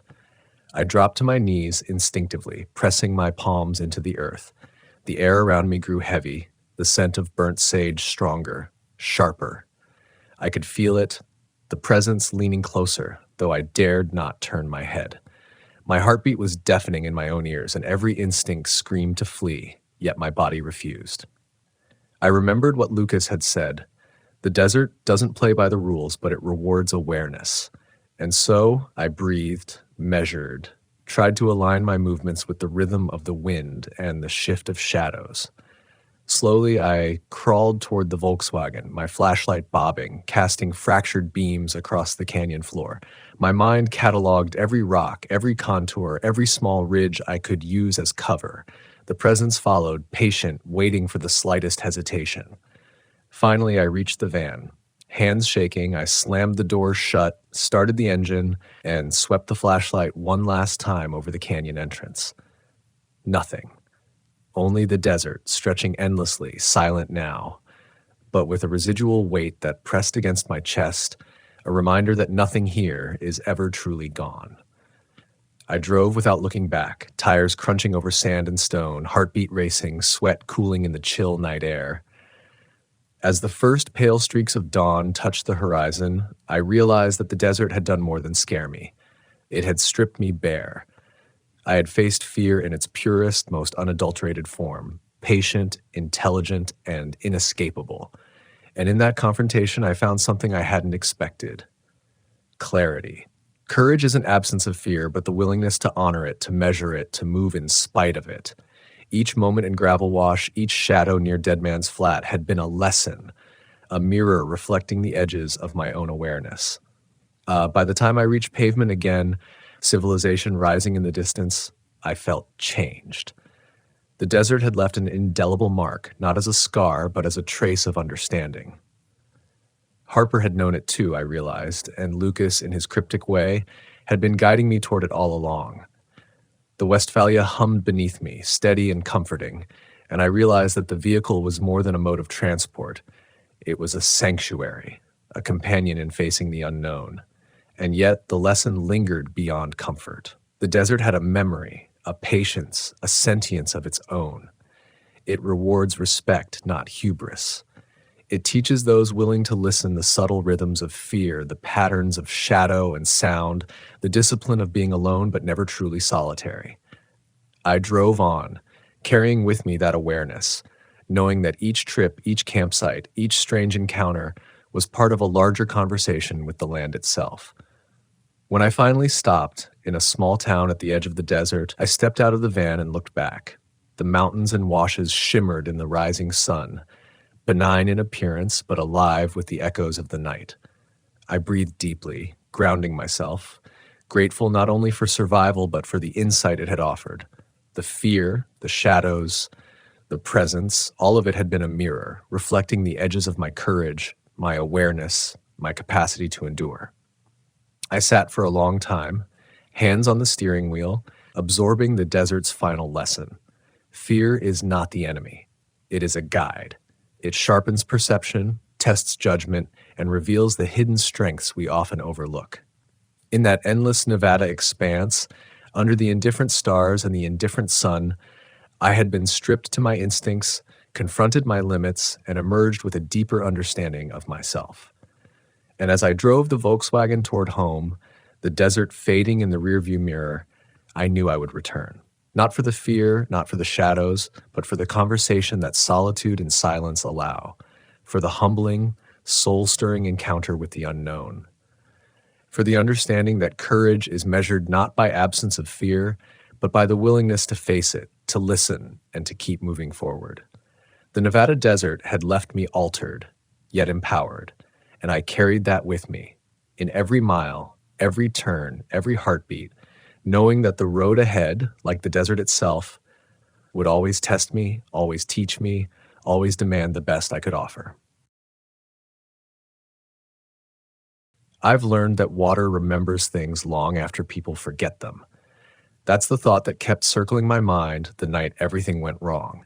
The night the lake spoke back to me, the night I realized some RV park mysteries don't stay buried just because no one has the courage to dig them up. My name is Caleb Rokes. I'm 36, and for the last few years, I've been living out of my old Volkswagen Westphalia, rolling across the United States with a camera, a notebook, and just enough stubborn curiosity to get myself into places I probably should have left alone. I make videos about forgotten campgrounds, abandoned RV parks, those weird little corners of America where people swear nothing happened, but there's always one local who refuses to talk about it. And I've learned something.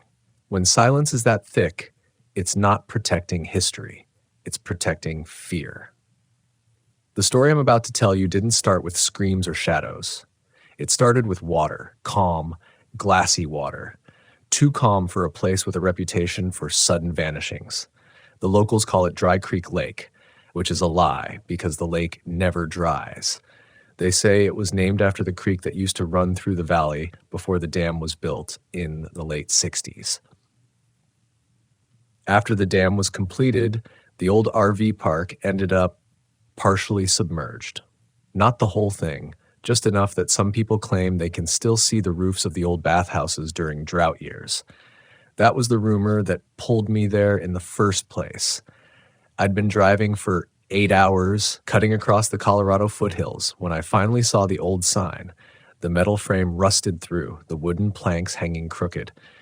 The original name, Dry Creek RV Haven, had faded into a washed-out ghost of letters. Someone had spray-painted a warning over it years ago. Don't stay past dark. Most warnings are just vandalism. This one didn't feel like vandalism. When I pulled into the modern part of the campground, the part they rebuilt on higher ground after the flooding, the sun was already beginning to dip behind the ridge. Long shadows stretched across the gravel pads like they were trying to point at something. Maybe at me. Maybe at the water. That's the thing about fear. You don't always know what direction it's coming from until it's pressed against your spine. I parked the Westphalia on a site near the shoreline, close enough to hear the water lap the edge, but not close enough for the tires to sink into the muddy bank. The air smelled strange. Not rotten, not exactly, but thick, metallic, with the faint sweetness of algae you can't quite place. It reminded me of the time my uncle told me that lakes hold on to secrets the same way people hold on to guilt. They don't release anything unless they're forced to. At first, nothing seemed unusual. Kids were still splashing somewhere farther down the shoreline. A couple in an airstream was grilling dinner, their laughter drifting up through thin smoke. A fisherman with a sun-faded cap nodded at me from the dock. Everything felt normal. Too normal, maybe. Like a photograph staged to look spontaneous. But then I met the camp host. Her name was Luann, a woman in her late 50s with sun-hardened skin and the kind of stare that could size up your intentions before you even opened your mouth. She approached my VW with a laminated map and a clipboard, but her eyes never once left the lake behind me. "You're late to be setting up," she said. "It's only dusk," I replied. She shook her head. "Dusk is late here." I waited for her to elaborate. She didn't. The silence stretched so long I had to break it. "Is there something I should know about?" "Follow the rules," she said after a moment. "Don't wander the shoreline alone. Don't walk between the stumps after dark. Don't ignore any voice you hear coming from the water." I almost laughed at that last part. Almost. "You're joking," I said. Her eyes didn't move. "No, I'm telling you what keeps people alive." Then she tapped the map, pointed at a cluster of marked-off areas near the shoreline. "Don't camp near the old foundation pillars, and keep your van doors locked tonight. Water carries sound in ways you won't understand." I wanted to ask why she was so serious, but she was already walking away, her boots crunching on gravel, her silhouette swallowed by the last streak of sunlight. Quiet unease settled into me then, the first turn of the emotional wheel that I've come to recognize in all my stories, and I wish I had listened to that unease with more respect. Sometimes instinct whispers before the world screams. I walked the edge of the lake, letting the soft slurp of water on mud fill the silence. The fishermen had disappeared. The kids' laughter had quieted. Even the breeze felt reluctant to move across the water's surface. The lake was still, too still, like someone had laid a sheet of glass over it. Then I saw it. About 30 yards from the shore, something pale hovered just beneath the surface. It looked long, narrow, maybe wood. I couldn't be sure. When I crouched closer, the shape drifted, as if something beneath it pulled it gently to the side. I told myself it was a tree root. A trick of light. Maybe part of the old flooded RV park structures people talked about. But the longer I stared, the more I realized what I was really looking at. Fingers. Pale, water-warped fingers. I stumbled back, heart slamming against my ribs. The shape moved again, rotating, slipping deeper into the dark like it had never been there at all. I stood there frozen, trying to convince myself I imagined it, trying to hold on to rationality the same way a drowning man holds on to a floating board, desperate and slipping. But then something else happened. A sound, soft, barely audible. My name. Not Caleb in a clear voice or the hallucination of a voice. No, it was the shape of my name carried in the rhythm of water, not speech, ripples. Like the lake exhaled it, like the water had memorized the syllables after hearing them once. The fear didn't hit me all at once. It crept slowly, sliding beneath my skin like cold water. My first instinct was denial, tell myself it was just the wind, just the settling of the earth, just the echo of distant voices from other campers. But the shoreline was empty. The families were gone. The couple had retreated into their airstream. The fishermen never returned. The only thing moving was the water. I backed away, keeping my eyes on the lake as if turning away would provoke it. The sun finally slipped behind the ridge, and with the retreat of light came a temperature drop so sudden it felt personal, like the lake sucked heat from the air. When I reached my van, Luann was standing beside it. "You heard something," she said, not asked. I don't know what I heard." "You do," she whispered. "The first night is always the softest." I swallowed hard. "What's in the lake?" She looked out toward the water with an expression I've only ever seen on the faces of people who've lost more than they'll admit. Not what. Who. Before I could ask more, she handed me a small emergency whistle. Not the cheap kind, the heavy stainless steel kind search and rescue teams carry. "If you hear voices again," she said quietly, "don't answer, don't go near the water, and don't open the door for anyone you're not expecting." My throat tightened. Why? Her response was barely a breath, because some of them drowned decades ago, Caleb, and water doesn't keep the dead where they're supposed to stay. I didn't sleep that first hour. I didn't even pretend to.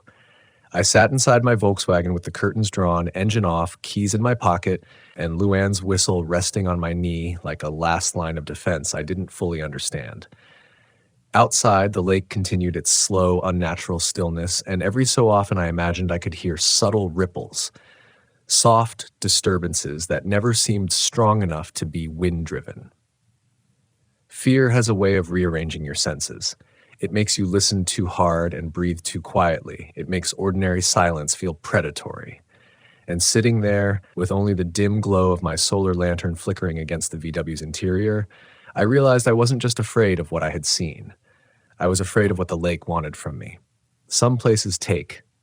Some places wait. Some places whisper until you answer. The night deepened, and the campground shifted into a strange kind of quiet, a quiet so total it felt curated, like everything living had agreed to hold its breath at once. The insects stopped buzzing. The breeze died completely. Even the water's gentle sound disappeared, replaced by a dense, waiting hush. That was the moment I heard the first knock. Not on the van, not on the door or windows, but on the ground. A soft, hollow tug, followed by another and another, like knuckles tapping on the earth. I held my breath. There shouldn't have been anything or anyone walking around my campsite, and the knocks weren't random. They were evenly spaced, slow, deliberate. Each knock traveling a little closer. For a split second, I considered opening the curtain. Curiosity has always been my compass, but that night it felt more like a trap I was setting for myself. Something primal in me, something older than thought, said, "Don't look." The knocking stopped right outside the driver's side door. Silence. A long one. Then a voice, not a whisper, not an echo. A voice, calm, familiar. "Caleb."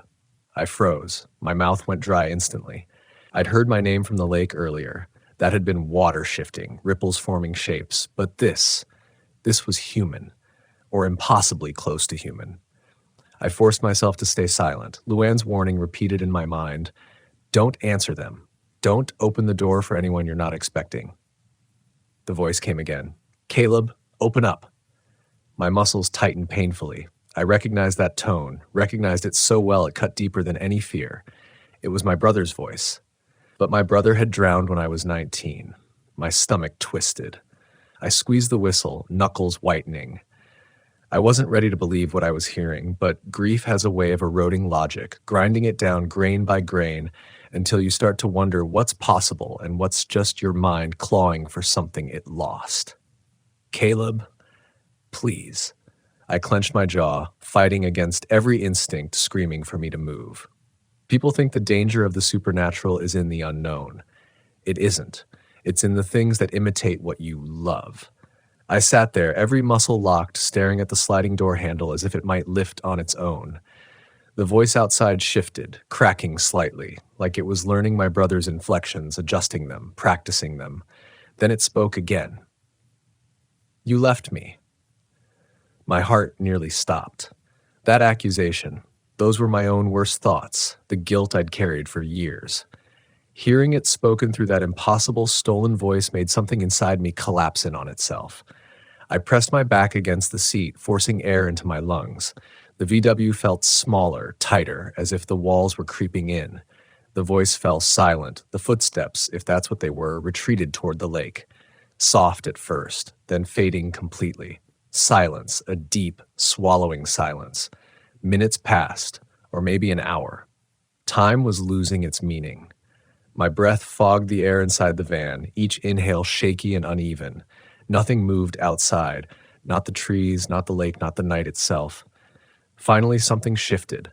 A light, thin, trembling, barely visible, appeared between the trees near the shoreline.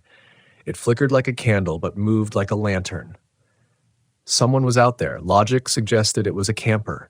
Someone restless, maybe taking a walk. But rationality didn't feel like the right tool for the moment. Not after what I'd heard. Not after something wearing my brother's voice had stood outside my van. Still, the lantern grew closer.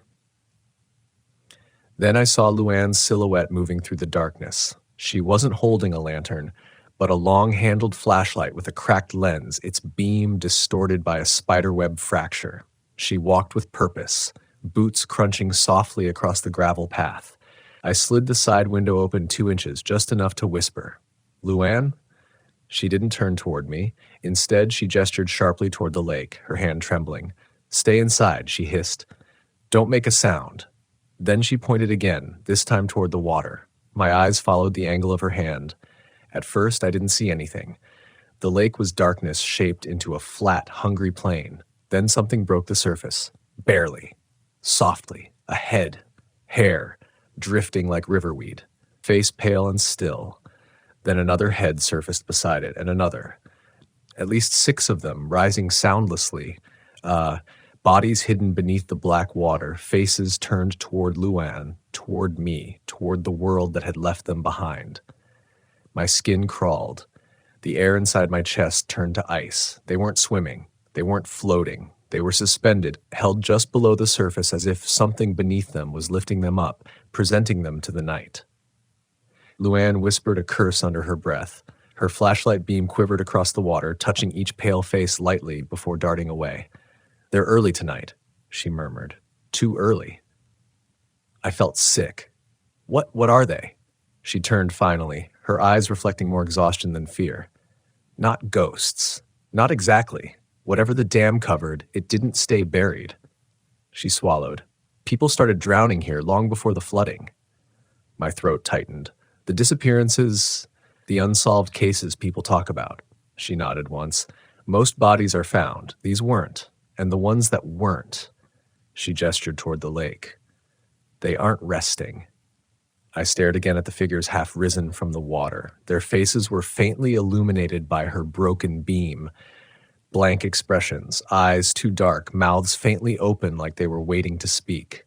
Then something changed. One head tilted slightly, then another. Then all of them turned in perfect, unnatural unison, not toward Luann, toward me, directly, as if responding to some invisible cue. A chill sliced down my spine. My breath hitched. Luann stepped between me and the shoreline, raising her flashlight like a shield. "Get back," she snapped at the water, voice trembling. "Not tonight." The faces didn't sink. They didn't retreat. But the water around them began to ripple, slow concentric rings like breath expanding outward. Luann grabbed the whistle from around her neck and brought it to her lips. "Cover your ears," she whispered urgently. I clamped my palms over my ears just as she blew. The sound that followed wasn't loud, not in a normal sense. It was piercing, sharp, a frequency that seemed to slice straight through bone and into memory. Even with my ears covered, the whistle vibrated through me like a shock wave. The water reacted instantly. The pale faces convulsed, jerking as twitching, and then sank at once, pulled violently downward into the depths. The lake swallowed them whole in a single, unnatural motion. Silence returned, but it wasn't the same silence. It was heavier. Luann lowered the whistle, chest rising and falling fast. "They'll come back," she said hoarsely. "They always do, but that buys us until dawn." I leaned toward the window, voice unsteady. "Why me? Why did they come to my van? Why use my brother's voice?" She shook her head slowly, half gravelly. "They don't call out to everyone," she said. "Only the ones the lake recognizes." "Recognizes?" Her voice cracked. "The ones the water has touched before." A shiver tore through me, and before I could ask what she meant, she stared at me with eyes full of reluctant certainty. "Caleb, the lake knows you. The lake knows you." The words burrowed into my chest like a cold nail. I felt them more than I understood them, felt the way they rearranged the air around me, tightening it until breathing felt like pulling oxygen through a straw. I slid the window open a few more inches, whispering through the gap, "What does that even mean?" Luann didn't answer right away. She kept her eyes on the water, her shoulders stiff, as if she expected the pale faces to rise again at any second. "It means you've been around a drowning before," she finally said. "Not just witnessed, not just heard about. Something close, something that left a mark." My throat closed. "My brother." She nodded without looking at me. "The lake spoke with his voice because it found that memory in you. The stronger the grief, the clearer the imitation." I pressed a trembling palm against the inside of the glass, grounding myself in the cold surface. So this thing, the lake, can read people? Water remembers everything it touches, she whispered. Everything it takes, everything it almost takes. Her voice cracked on that last part. The air went still again. The flashlight in her hand buzzed faintly, the fractured lens scattering its beam over the shoreline like shards of broken sunlight.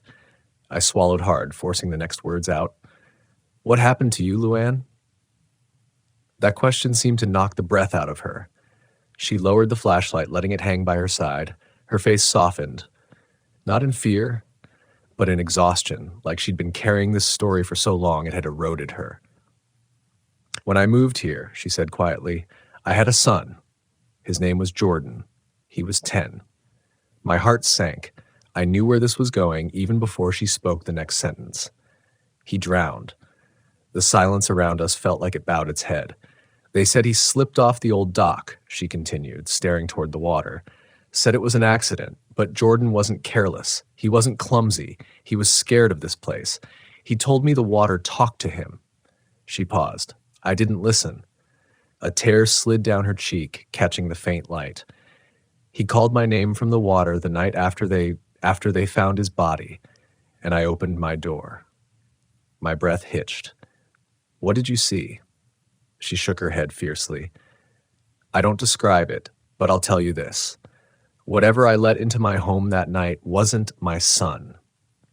The chill that moved through me wasn't from the air. And ever since then, she whispered, I've been trying to keep other people from making my mistake. The weight of her story anchored itself in my chest. The ground felt unsteady beneath me, like the earth itself was tilting toward the water. Why stay here? I asked. Why stay at a place that took your son? She exhaled shakily. Someone has to. Someone has to warn the ones who don't know what's buried here. I wanted to say something, anything, to ease the pain in her voice, but nothing I could say felt useful in the presence of a grief that deep. Then her gaze snapped sharply toward the water again. Close your window, she whispered. Now. I obeyed immediately, sliding the glass shut and locking it. The water was moving again. Slow ripples spread from the center of the lake outward, like something shifting just below the surface. Then a voice drifted across the water. Not my brother's, not a stranger's. Luann's. Her own voice, perfectly matched in pitch, tone, and breath, echoed from the lake. But the words were wrong. Let him come closer. Luann stiffened. The flashlight slipped slightly in her hand. The voice came again, clearer this time, floating across the surface like wind skimming over ice. Let him come closer. She took a shaky step back. It's mimicking me, she whispered. It never used to do that. The lake rippled again, and something rose just beneath the surface. A shadow, wide and slow-moving, circling like a predator just out of sight. I felt my pulse hammering in my throat. Then, from the water, her voice spoke a third time. He belongs with us. Every muscle in my body seized. Inside, she hissed, lock everything. I scrambled backward, shut the curtains, locked all doors, and braced myself against the VW's interior like I expected it to shake apart. Outside, I heard Luann's boots pounding toward her cabin, gravel scattering beneath her feet. The campground security light flickered twice, then died completely, plunging everything into blackness. I was alone with a lake that knew my name, alone with voices that weren't supposed to exist, alone with something that had clawed up a memory I had buried years ago. Minutes passed in suffocating stillness. Then something touched the van. A soft drag, like wet fingers tracing the metal. I stopped breathing. The sound slid along the side panel, slow and deliberate.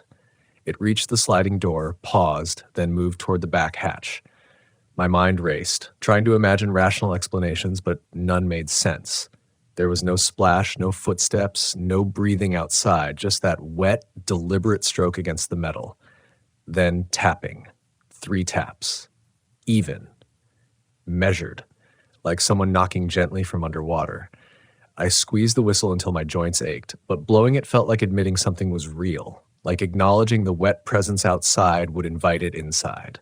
The tapping stopped. A soft, muffled sound followed, like something pressing its face against the metal. Then a voice. My brother's again. Quiet, wet, mouth full of water. Caleb, open. I closed my eyes, shaking hard. You didn't save me. It choked. My throat closed. Memories came rushing back. Fragments I'd spent half my life trying to blunt. The river, his hand slipping.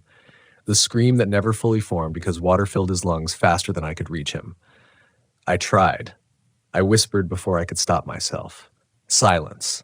Then, you didn't try hard enough. The breath was ripped out of me. The tapping returned, this time harder, faster, a frantic rhythm like fingertips slamming against the window. The van rocked slightly, just once, as if something had leaned its full weight against it. Caleb, the voice said again, now in a tone that wasn't my brother's at all. Come with us. I dropped the whistle, crawled backward until my shoulders hit the kitchenette. The curtain on the back window began to tremble, not from wind, but from pressure, like a face was leaning into it from the outside, deforming the fabric slightly with each breath. My heart thundered in my chest, sweat chilled on my skin. Something dragged down the back glass, slow, scraping, like fingernails softened from too long underwater. Then, silence, total, suffocating, horrifying. I stayed frozen, staring at the trembling curtain, waiting for whatever it was to return. But after several minutes, the stillness held. My pulse remained erratic, but my breath gradually steadied. Just as I began to shift my weight, just as I thought, maybe, the danger had ebbed, a voice whispered directly beside my ear, inside the van. Don't move. I jolted violently, slamming my shoulder against the cabinet. The voice wasn't from outside. It wasn't from behind the window. It was inside the van. But when I turned, heart in my throat, there was no one there. Nothing. Just the dim lantern glow flickering against empty space. The whisper came again, softer. Don't move. I froze. Not because I understood, but because it wasn't the lake. It was a human voice. A real, trembling, terrified human voice. And it was coming from beneath the bed platform of my van. I slowly crouched, pulse pounding, lifted the panel just an inch, and saw a pair of human eyes staring back at me from the shadowed compartment. A young woman, soaking wet, shivering violently, curled into the small space like she'd crawled in there to escape something that chased her. Her lips were blue. Her hair dripped lake water onto the floor.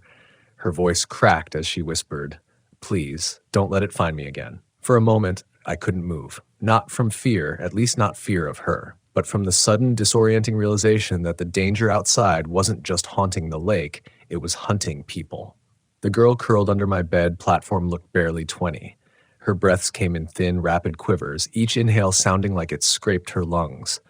Water pooled beneath her, cold and dark, seeping deeper into the grooves of my floorboard. I lowered the panel carefully, hands trembling, and crouched down enough so she could see my face. "It's okay," I whispered. She flinched. "It's not okay," she rasped. "It knows I got away." My heart squeezed hard. Who knows? Her teeth chattered so violently she struggled to answer. "The voice," she said. "The one that sounds like people you miss. The one in the water." I swallowed. "How long have you been hiding in here?" She blinked slowly, as if the question didn't make sense. "I don't know," she whispered. "I don't know what time it is. I don't know what day it is." Her fingers clutched the wooden frame of the platform like she expected it to be pulled out of her hands at any moment. I grabbed the emergency blanket from my overhead cabinet and wrapped it gently around her shoulders. She shuddered at the contact, like warmth felt foreign to her, but she didn't push me away. "My name is Caleb," I said softly. "You're safe in here. What's your name?" A long pause. Then Mira. I nodded slowly. "Mira. I'm not going to let anything happen to you." "You can't stop it," she whispered. "No one can." Her eyes darted toward the curtained window as if expecting something to dive through it at any second. "It almost got me," she continued, voice cracking. "It called my name from the lake, so quiet at first. Then, louder." Her breath caught. She closed her eyes as if reliving the moment. "I saw faces under the water," she whispered. "They weren't floating. They were waiting." A chill slid down my spine. She was describing exactly what I'd seen, with one difference. "They don't just whisper," she said. Sometimes they climb. I felt the blood drain from my face. Climb? She nodded weakly. I took a breath, grounding myself. Mira, how did you end up inside my van? She hesitated, pulling the blanket closer as if trying to hide inside it. I was camping near the old pilings, she said. I thought the stories were just rumors. People love ghost stories, you know, but after sunset, I heard someone calling for help out on the water. A woman, crying. Her voice dropped to a thin thread. I went to look. That's when I saw the hand come out of the lake. My stomach tightened. It grabbed the dock, she whispered. Pulled something up with it. Something pale, something that shouldn't have been able to move. I could hear her heartbeat in her voice. It crawled onto the dock, she said. Not like a person, like a spider. And when it lifted its head, its eyes were full of water. The lantern flickered. Mira's whisper turned brittle. I ran. I didn't think. I just ran. How did you get into my van? I asked again. I didn't pick your van, she said. I just picked the closest one that wasn't near the lake. I tried the first few doors I found. They were locked. She swallowed. Yours wasn't. I closed my eyes briefly. That was my fault. My carelessness. I'd been so focused on fear that I'd forgotten to check the most basic thing. I'm sorry, I said quietly. Don't be, she whispered. Your van saved me. A sudden sound snapped both of our heads toward the door, a wet thud against the side of VW, then another, and another. Not taps, not fingernails, something heavier, like a wet body leaning against the metal. Mira's breathing hitched. No. I held out a hand, signaling her to stay silent. The thudding shifted to the back door, slow, dragging pressure spreading across the sheet metal. Something was moving around us in a slow circle. I reached for the steel whistle Luann had given me, but before I could lift it, Mira grabbed my wrist. No, she whispered urgently. It doesn't scare them off. Not always. Sometimes it just makes them call others. I hesitated, the whistle cold against my palm. The dragging stopped at the passenger side window. The curtain trembled slightly, brushing inward as if a breath pressed against it from the outside. Then, a voice spoke. But not mine, not Mira's, not my brother's. This time, it used Mira's voice. Caleb, it said softly, perfectly mimicking her trembling tone. Let me in. Her eyes filled with horror. That's not me, she mouthed silently. I know, I whispered back. The voice outside deepened, corrupted, twisting her tone into something wrong. Please, it begged. Please let me in. Mira pressed her hands over her ears, shaking violently. The voice echoed again, this time from the opposite side of the van. 2 places at once. Then a third voice joined, then a fourth. Each one layered, overlapping, some distorted, some too perfect. It was building a chorus, a drowning chorus. The van rocked slightly, not from any impact but from weight, as if multiple bodies leaned against it at once. Mira curled into herself, whispering something over and over. I knelt beside her. What are you saying? Her voice cracked. I hear them, she said. Inside my head. They're trying to pull me back. Mira, look at me, I said, gripping her shoulders gently. You're not going anywhere. She opened her eyes, and what I saw in them made my pulse stutter. Not possession, not anything supernatural, pure human terror. They want the ones who almost drowned, she whispered. People like me. I froze. You almost drowned? She nodded slowly, tears slipping down her cheeks. Last summer, different lake. I slipped off a rock shelf. I was underwater for almost 2 minutes before someone dragged me out. The pieces slammed together. Luann's words, the ones the water has touched before. The lake wasn't random. It was selective. It wanted people who had once been claimed by water, but survived. People like Mira. People like me. Before I could speak, something struck the side of the van hard. Mira screamed, covering her mouth instantly. I held her against me as the van rocked again, a violent shudder running through the frame. Voices pounded against the metal from every side. Let us in. The chorus grew louder, more distorted, as if dozens of waterlogged throats were shouting at once. The VW shook again. Something dragged down the side panel with a screech of softened fingernails. Mira sobbed into my shoulder. It found me, she whispered. I shouldn't have run. I shouldn't have brought it here. I leaned closer to her ear, whispering fiercely, You didn't bring it. It was already coming. Another impact rocked the van. And then a new sound cut through everything. A deafening shrill blast. The whistle. But I hadn't blown it. The sound came from outside. I pushed the curtain aside a fraction of an inch. Luann stood 10 feet away, whistle in one hand, a flare burning bright red in the other, its harsh light slicing across the lake, the trees and the shadows beating at my van. Her voice cut through the night. Back off! The figures outside reacted instantly. Not like humans, like shadows convulsing. They recoiled, retreating toward the lake, dissolving into the darkness as if peeled away by the flare's light. The van went still. The voices stopped. Mira collapsed against me, sobbing in relief. Outside, Luann stood trembling, flare held high, face soaked with sweat and fear. She looked straight at my van and shouted, "Caleb, get her out of there! Now! The lake's coming in full force tonight." Her voice cracked with urgency. "We have to move." The flare cast a hellish red glow over everything, the trees, the picnic tables, the trembling ground, and for a moment it looked like the entire shoreline was bleeding. Mira clung to my arm as I cracked the van door open just enough for us to slip out. "Stay low," Luann yelled through gritted teeth, "and don't look at the water, not directly." Mira staggered beside me, wrapped in the emergency blanket, bare feet slapping against the cold gravel. The air felt electrically charged, tense, humming, alive in the worst possible way. Behind us, the lake churned, not a gentle slosh, not a natural wave. It convulsed, a deep, violent displacement that shook the ground beneath our feet, like the entire body of water was being stirred from below by something waking up. Luann kept the flare raised high, her arm shaking from the effort. "Head uphill," she shouted. "To the host cabin. Go!" We obeyed, the gravel crunching under us as we sprinted toward the thin outline of the cabin perched at the top of the slope. Every instinct screamed at me to grab the van keys, to jump inside the VW and drive, but one glance at the lake was enough to crush the thought. The water was rising, not inching, not creeping, rising, like a single massive hand was pushing it upward from below. The flare hissed violently in the wind as Luann backed up the hill, keeping herself between us and the churning lake. Mira stumbled once, almost falling. I caught her by the elbow. "Keep going," I whispered. "Don't stop."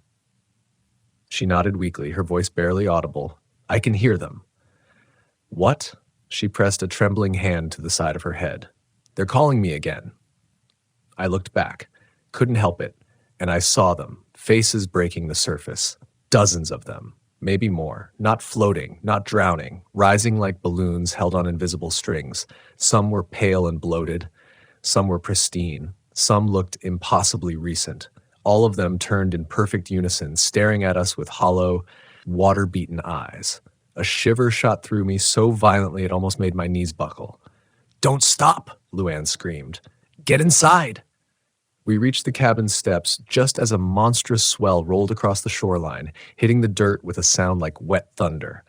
Mira cried out and pressed her hands tighter around her ears. "They're screaming," she whispered, tears streaking her face. "You can't hear it, but I can." I hauled the cabin door open. Mira stumbled inside. I turned to wait for Luann, but she was still 20 feet downhill, flare raised, whistle in her mouth. "Go, Caleb," she screamed. "Go! I'm not leaving you. You don't have a choice." She blew the whistle then, another piercing blast, and the lake reacted like it had been stabbed. The water convulsed, the faces sank halfway, and then surged upward again, angrier, faster. Something massive shifted beneath them, a dark swell that pushed through the lake like the back of an unseen creature. Luann's voice cracked. "Get away from the door! Barricade it!" I hesitated, for one heartbeat, just one, and in that moment something broke the surface of the lake fully. A hand, but stretched, wrong. Fingers too long, joints bending like softened driftwood. It slapped onto the wet earth, dragging something enormous behind it.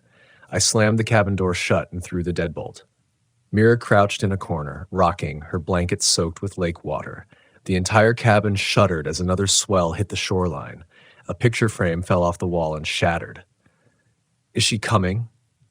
Mira whispered. I pressed my ear to the door. Yes, I said, but the lake's coming faster. The ground trembled beneath us, rattling window frames, shaking dust from the rafters. Outside, just beyond the cabin walls, we heard something heavy dragging itself across the gravel. Not footsteps, not human, something sliding, pulling, wet mass against earth. Mira whimpered. I knelt beside her, gripping her shoulders. Look at me, I said, voice shaking but urgent. You're not going back out there. Do you hear me? You made it out once. You'll make it out again.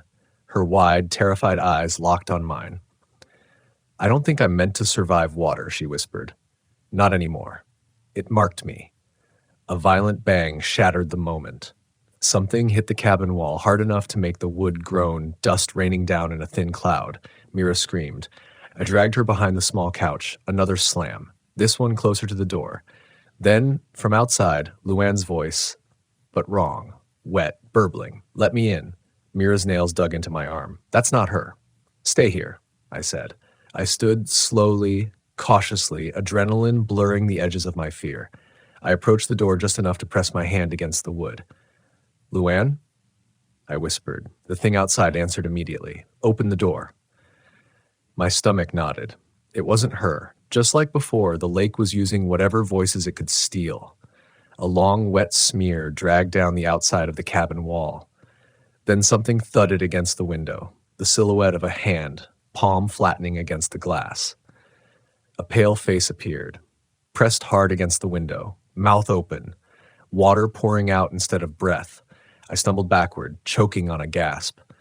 The face disappeared abruptly, yanked violently downward as if dragged back to the lake. Then we heard it, Luann's real scream, not a mimic, not a trick. Her real voice, raw, terrified, cracking the night in half. I ran to the small side window just in time to see her flare fall to the gravel, hissing as the sparks died. Her silhouette was being pulled across the dirt toward the lake, boots scraping, nails clawing at the earth. No, no, no! I slammed the window open. Luann! Her head snapped toward me, eyes wild, arm outstretched. Don't come out, she shrieked. Don't! Before she could finish, something yanked her into the dark water. Not like a person drowning. There was no splash, just a sudden, horrifying absence. Her scream stopped instantly, cut clean like a severed rope. Mira sobbed into her hands. My own pulse raged out of control. There was nothing we could do. Nothing human could have fought what took her. The lake boiled, literally boiled at the shoreline, sending bursts of vapor into the cold night air. The cabin shook again, plaster cracking, boards whining. A window shattered. Cold, lake-sour wind roared in. Get down, I yelled, pulling Mira behind me as the water surged toward the cabin door, slamming against it like a living battering ram. The hinges groaned. The frame buckled. The deadbolt cracked. The lake roared again, voices swirling inside the sound. Dozens of voices, hundreds maybe, layered and drowned and desperate, and then silence, sudden, complete, terrifying. The pressure vanished. The ground stopped shaking. The air softened. We didn't move for nearly a full minute. Finally, Mira lifted her head. Is it gone? I approached the door slowly, cautiously, heart still battering my ribs. I pressed my palm to the wood. Nothing moved. No breath, no scrape, no voice. I cracked the door open 1 inch. The lake had returned to perfect stillness. No faces. No movement, just a flat, glassy surface reflecting the stars. I opened the door wider. Luann's flare lay on its side, dead. Her footprints ended at the water's edge. She was gone. The lake kept her. Mira stepped beside me, trembling. What now? She whispered. I stared at the water, my reflection fractured across its surface. I had spent my life investigating unsolved RV park mysteries. But now, I carried the truth of one. And I understood something I hadn't before. Something I could feel in my bones, in the scars memory left behind. Some places don't just remember tragedy. Some places resurrect it. Some places call out to the ones who have already touched death once. Mira slipped her hand into mine. She needed grounding. Maybe I did too. We leave, I said quietly. Now, tonight.